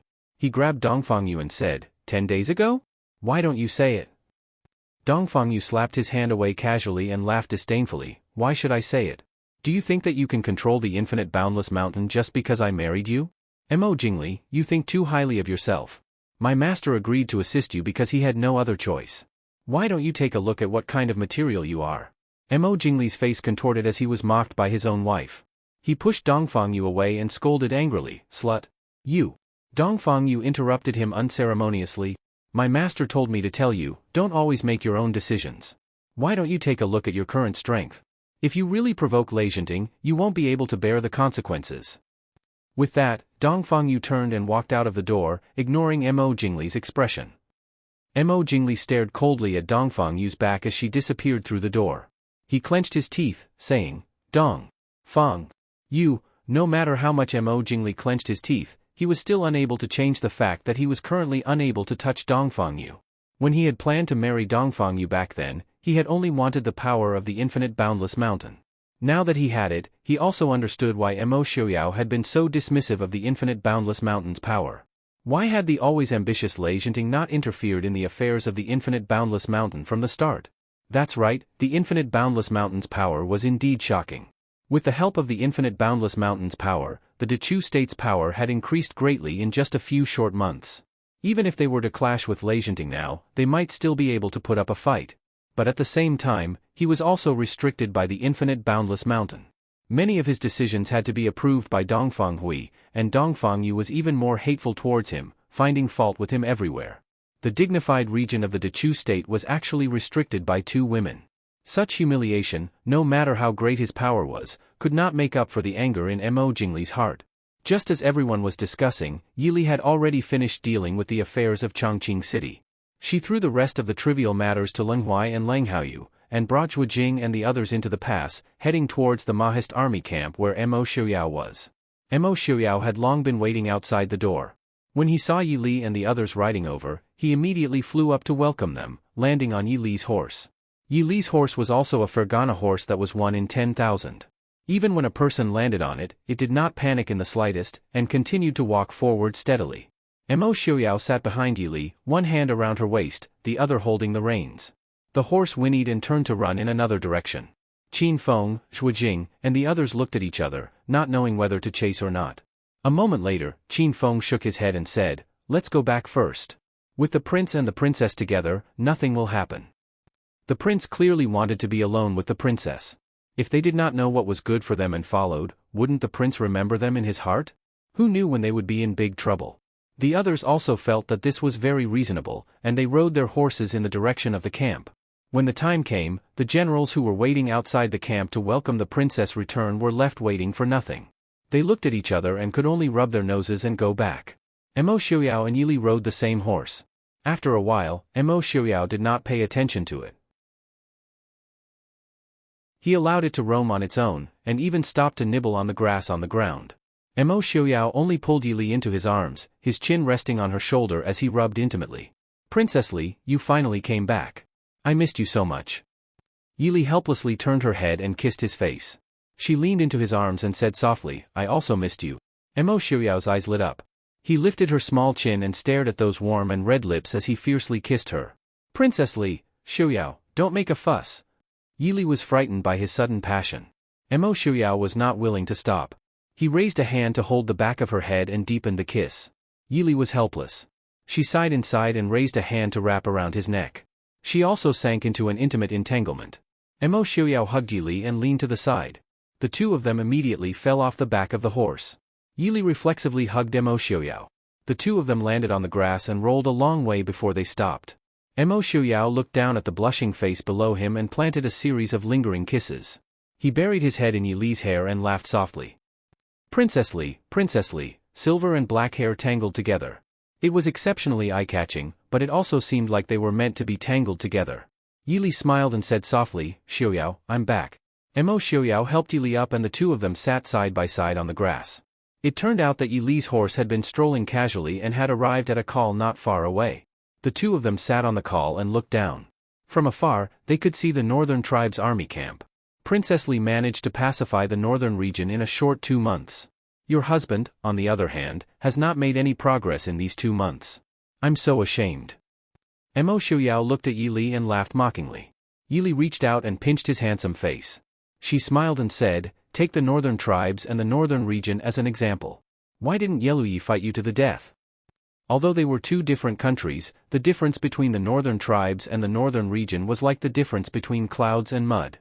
The northern tribes had been established for hundreds of years. Every dynasty had invaded the Central Plains. Although they had never truly attacked the Central Plains, the northern tribes were the biggest threat to the Central Plains. Moreover, the climate of the northern tribes was harsh and the people were valiant. Their martial spirit was much stronger than that of the northern region. It could be said that although Yeluyi had formed an alliance with the northern region, he had only treated Renqining as a pawn to contain the Mahist army. He had never treated him as an equal.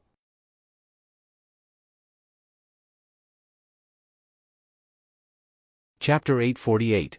Mo Xiuyao gently rubbed his face against Yi Li's and smiled. He doesn't want to fight me to the death, he only wants my life. Yeluyi still wanted to return to the northern tribes to fight for the position of king of the northern tribes for Yelu Hong. Why would he fight Mo Xiuyao to the death? Unfortunately, in this world, there were many people who wanted Mo Xiuyao's life, but Mo Xiuyao was still alive, and the more he lived, the better. Yelu Hong and Princess Ronghua have already returned? Yi Li asked. Mo Xiuyao nodded. That's right, but Helianjin has already arrived. He even brought 800,000 men with him. Right now, there are at least 1,300,000 men in the northern tribes camp. So many? Yi Li frowned slightly. No wonder Mo Xiuyao had been talking for so long but had not made any progress. Not to mention the soldiers and horses that the Prince Ding mansion had taken back from the Dechu state, the Mahist army's elite soldiers numbered less than 1 million, and they also had to guard the various places. In terms of soldiers and horses, they could not compete with the northern tribes. Mo Xiuyao smiled coldly, the more the better. I promised Yelu Hong that I would not touch the northern tribes' foundations, but since they came here of their own accord, they can forget about going back. Seeing the killing intent that flashed across Mo Xiuyao's face, Yi Li tenderly kissed his cold cheeks and said softly, "Don't worry, we will avenge Big Brother." Mo Xiuyao nodded. "Li, thank you." The two led their horses down the hill. At the foot of the hill, there was a small village. There were very few people in the small village. The villagers' eyes were dim, and they were as thin as bones. Their ragged clothes were unbearable to look at. Yi Li couldn't help but feel a lump in her throat when she thought of how the people under the rule of the Northwest Prince Ding mansion lived in peace and contentment, and then looked at these exhausted and despairing people. Seeing her staring at those people in a daze, Mo Xiuyao could not help but sigh softly. He pulled her into his arms and promised in a low voice, "We will definitely get rid of the northern tribes as soon as possible." Yi Li was a little puzzled as she asked, "Why are these people not leaving this place?" Mo Xiuyao shook his head. "Where can we go if we leave this place?" Even though the Prince Ding mansion was able to accommodate them, many of them starved to death on their journey. Besides, the Northwest was too small to accommodate so many people. Which part of the world isn't in chaos? Even if they fled to the South was not peaceful either. There were also many elderly, women, and children. Firstly, it was difficult to leave their homeland, and secondly, they did not have the ability to travel so far. This village was the same. If the young people did not join the army, they would have fled. Those left behind were the elderly who could not leave, and the young and helpless children. They were already considered lucky. More than half of the people in the north had already been killed when the northern tribes invaded the Great Pass. Villages like this are everywhere? Saying this, Mo Xiuyao could not help but feel sad. When the northern tribes invaded the Dechu state, he was planning to attack Xiling naturally. There were no soldiers in the northwest to help the Dechu state resist the northern tribes. Even though the Prince Ding mansion had severed all ties with the Dechu state at that time, they had not done anything wrong in terms of reputation. But facing these worried and numb people, Mo Xiuyao's heart was not made of iron. He could not help but feel a trace of guilt. Are the two of you His Highness Prince Ding and Wang Fei? The two of them led their horses and walked slowly. Suddenly, an old trembling voice came from the side of the road. The two of them looked over and saw a 70-year-old white-haired man in ragged clothes by the side of the road. He was supporting himself with a wooden staff and trembling as he looked at the two of them. Mo Xiuyao looked silently at the old man for a while before asking, "How do you know?" The old man said emotionally, "I heard that His Highness Prince Ding is in his prime but has a head of white hair, and I also heard that Prince Ding's army camp is just a few dozen li away. Prince, Wang Fei, I beg you to save the people of the Dechu state." As he spoke, the old man's staff tilted and he knelt on the ground, tears streaming down his face. Not far away, a few villagers heard the old man's words and hurriedly ran over. In a short while, they all knelt on the ground, crying. Yi Li looked around. As expected, the people present were either old people in their 60s or 70s or children of a few years old. There were also some women and children. Other than the ignorant children, everyone had a deep and worried expression on their faces. When they looked at Yi Li and Mo Xiuyao, they had a bit of hope. Yi Li bent down to help the old man up. She was also speechless for a while. Tilting her head to look at Mo Xiuyao, she saw that he was also silent. Yili asked in a light voice, "Elder, are you willing to leave this place?" The old man shook his head and said, "We are already people with one foot in the grave. Where can we go? I only hope that Wang Yi and Wang Fei can chase those thieves out so that they can take revenge for our fellow villagers who died so tragically. So that we, the children who don't know anything yet, can grow up safely and peacefully. Us old people, if we die, then we die." Yili looked at the sallow complexions of these people and knew how hard their days were. She sighed and said, "I will have people send some food over later. In another 2 months, it will be winter. But if it is possible, you should move back a little." When the autumn harvest comes, the northern tribe soldiers will definitely come out to steal the food. In a few days, the two armies will be at war and this place will not be peaceful. The old man was hesitant. Their village was closest to the front line of the two armies and was often harassed by the northern tribe soldiers. Luckily, the northern tribe soldiers were no longer like when they first entered the pass and killed everyone they saw. But these people were either old and weak or young and ignorant. Where could they go? Mo Xiuyao said in a low voice, "About 60 li back, there are a few villages. There are not many people left. You can live there. The battle line will not move back. You can live there without worry. Tomorrow, I will send people to escort you there." Mo Xiuyao's words were equivalent to a promise. No matter what happened at the front line, as long as the Mahist army had a single soldier, they would not retreat a single step. Hearing this, everyone was overjoyed. Tears of joy flowed down their faces as they kowtowed to Yi Li and Mo Xiuyao. Yi Li helplessly helped the old man up and pulled up a small child beside him. The child was about 5 or 6 years old. He raised his head and looked at Yi Li without fear. Yi Li smiled at him. The child immediately blushed and grabbed the old man's sleeve to hide behind him. Yi Li thought of Mo Xiaobao, Ling Junhan, Su Jirue and the rest who were in high spirits in the Prince Ding mansion. Then she looked at the small and skinny child in front of her who was wearing old clothes that did not fit him. Because of what they saw at the foot of the mountain, the two did not have the mood to wander around and could only return to the camp together. When they returned to the camp, all the generals came out to welcome them. At this time, other than Zhang Qilan guarding Xiling, General Yuan Pei guarding Feihong Pass, Mu Rongshan guarding Chujing, and Ling Huai far away in Changqing, all the famous generals of the Mahist army were gathered in the camp. There were more than 10 of them. "Princess Consort, you have pacified the north. I congratulate you." Young Master Feng San was dressed in flamboyant red clothes. He was not as handsome as the generals in their battle robes. But he was elegant and had an extraordinary aura. Yi Li smiled faintly and saluted, "It is all thanks to everyone. Young Master Feng San, you flatter me."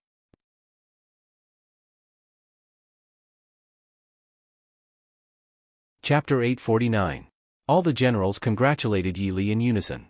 They were already very respectful of this Princess Ding. Now that she had pacified the north, no one in the Mahist army dared to doubt Princess Ding's abilities. With Yi Li's return, Mo Xiuyao was in a good mood. He dismissed everyone, leaving only Lu Jingxian and the others to discuss matters. Everyone couldn't help but ask about Yi Li's matters in the north. Yi Li did not want to dampen everyone's spirits and could only pick some important matters to talk about. Everyone sighed at Renqining's bad luck and the Prince Ding mansion's good luck. As expected, the heavens were on the side of the Prince Ding mansion. On the other hand, they also sighed at Wang Fei's methods and foresight. They may be able to pacify the north, but to take down the north so easily, it could be said to be without shedding a drop of blood. There probably weren't 2 people present who could do it. Hearing Yi Li finish, Mo Xiuyao thought for a moment and said, "It's enough to have Ling Huai and Lang Haoyu in Chongqing. Later, let's have Hisu come back." Yi Li raised an eyebrow and said, "It seems that this side is a bit troublesome? There are many fierce generals in the army, and Hisu has to come back." Lu Jingxian and the others knew that Hisu was one of Yi Li's people and said with a smile, "Wang Fei is right. Hisu has been neglected by the king of the northern tribes these years. It's rare that he hasn't been dispirited, and has cultivated a few talents.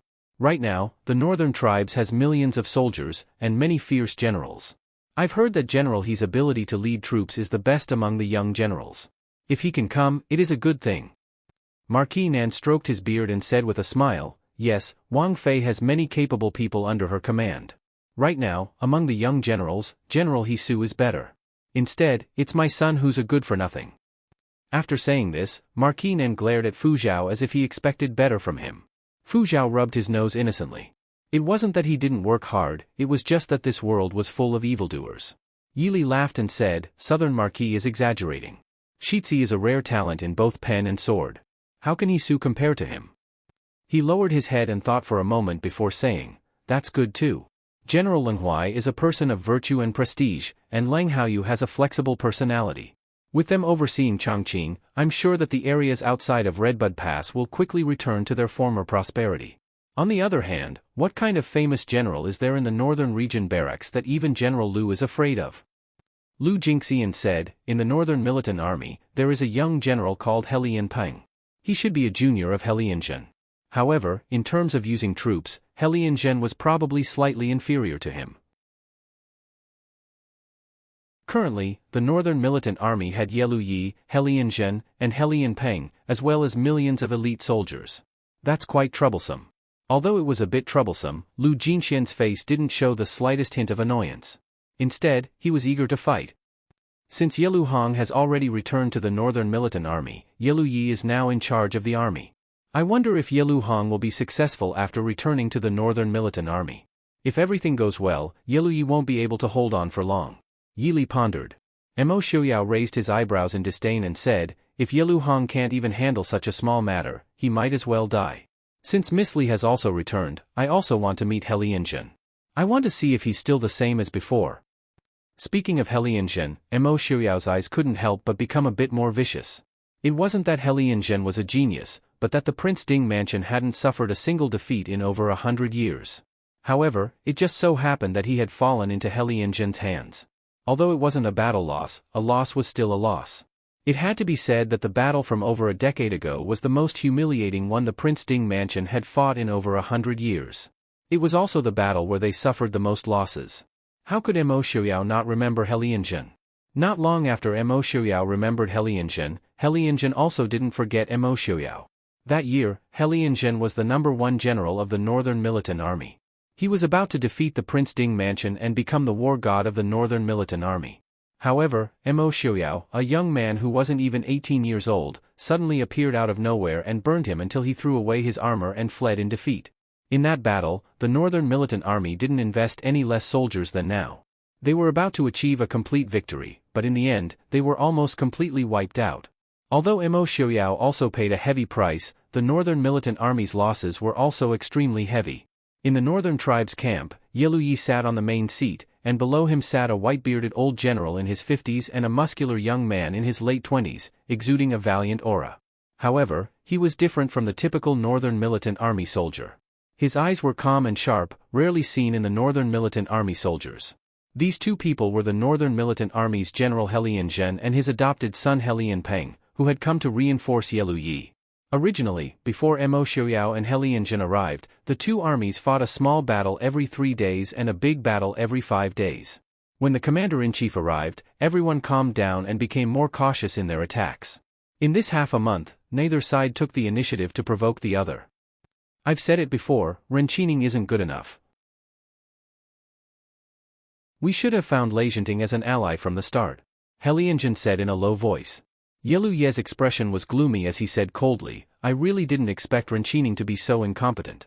He was actually forced to commit suicide by a woman in less than 3 months. His entire army was almost wiped out. The reason why we chose him was because of the geography, but also because Leizhenting is too ambitious and cunning. He is not as easy to control as Renqining." He Lianzhen said, "Then what should we do now? The 7th Prince has made a military pledge to the king that he will not return to the Northern Militant Army until he destroys the Mahist army. Now that Princess Ding has pacified the north, soon, the Prince Ding mansion will send more troops here. I'm afraid it's too late to join forces with Leizhenting now." Now Leizhenting was not without worries. Mo Jingli was also eyeing him covetously in Jiangnan. In Xiling, the Emperor of Xiling was also watching Leizhenting at all times, waiting for him to reveal a flaw so that he could seize power in one fell swoop. If Leizhenting were to fight to the death with the Prince Ding mansion at this time, it would be hard to say who would win if both sides joined forces. But no matter who won or lost, the unlucky one would be Leizhenting himself. Yelu Yi sighed and said, "Fortunately, our military strength is far greater than Mo Xiuyao's. We still have a chance of winning." He Lianpeng, who had been sitting silently at the side, raised his head and said, "Prince, you may not be right." Yelu Yi raised his eyebrows and said, "What do you mean?" He Lianpeng said, "Although our military strength is far greater than the Mahist armies, but Central was originally the Mahist army's territory. As long as they want to expand their army, I'm afraid they can gather millions of troops in the blink of an eye. Even if they are not as elite as the original Mahist army, they will still be somewhat useful. Moreover, in this general's opinion, Mo Xiaoyao is not a person without foresight.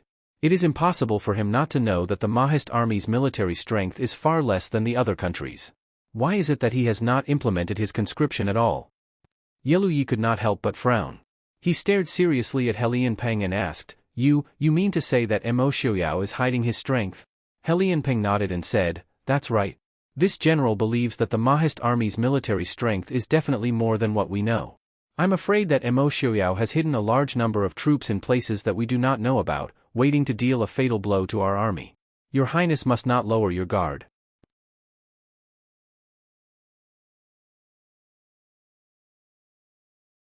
Chapter 850. Yeluyi nodded. He wasn't really a condescending person. When facing Mo Xiaoyao, he was willing to be more cautious. Yeluyi said, Helian, what do you think? He Lianpeng said, I plan to test the strength of the Mahist army. Yeluyi looked at him with interest and said, How do you plan to test it? In the past half year, our army has fought with the Mahist army dozens of times. I can only say that the Mahist army is indeed worthy of being the iron-blooded army that has shaken the world for more than 200 years. When mentioning the fighting strength of the Mahist army, even Yeluyi couldn't help but sigh in admiration. The physical strength of the people of the Central Plains was not as good as the nomads. Although many people of the Central Plains practiced internal strength and martial arts, they could fight 1 against 10. But in the end, practicing martial arts required time and not everyone could practice high-level martial arts. So for a long time, the fighting strength of the Central Plains was always weaker than the northern tribes. But the Mahist army was clearly an exception. Every soldier of the Mahist army had strength that was completely different from the northern tribes. This made the battle more intense every time the two armies clashed. He Lianpeng thought for a moment and said, Qi Lin? Qi Lin? When these words came out, even Yeluyi and He Lianpeng couldn't help but be moved. Qi Lin hadn't been an army for a long time, but they had made many outstanding contributions. In many of the great victories of the Mahist army, their shadows could be seen, but very few people in the world had actually seen them. He was like a ghost. Yeluyi said, Qi Lin was created by the Ding King's wife and is also the most mysterious troop of the Mahist army led by the Ding King's wife. He Lianpeng wants to challenge the Ding King's wife? He Lianpeng raised his eyebrows and said, Can't I? Yeluyi smiled and said, It's not that you can't. I thought that He Lianpeng was arrogant and wanted to directly challenge Mo Xiaoyao. He Lianpeng said indifferently, This general will not look down on women, especially when this woman is the imperial consort. Furthermore, I don't know why, but I have a feeling that if we don't get rid of this Qi Lin, the northern tribes will fall into their hands sooner or later. Yeluyi trembled slightly, asking, How do you know? He Lianpeng muttered to himself for a moment before saying, I don't know either. I just have this feeling. Ever since Qi Lin appeared, he had always caught the enemy off guard. Every time he attacked, he would always attack the enemy's vital points and never miss. We, the warriors of the northern tribes, may not fear anyone on the battlefield, but it is our weakness to deal with enemies that come and go like ghosts. Yeluyi nodded in agreement. After dealing with the Mahist army for so long, he naturally knew about this. However, the strengths and weaknesses of the northern tribes were accumulated over thousands of years and could not be changed in a short period of time. How does He Lianpeng plan to deal with Qi Lin? He Lianpeng smiled and said, Ever since Qi Lin appeared, Pang Er has been very interested in these people. Therefore, we have also trained a group of people to deal with Qi Lin. Hearing this, Yeluyi was really surprised. He looked at He Lianpeng and asked, Really? All these years, his imperial father had been very displeased with He Lianpeng and had even removed his military power.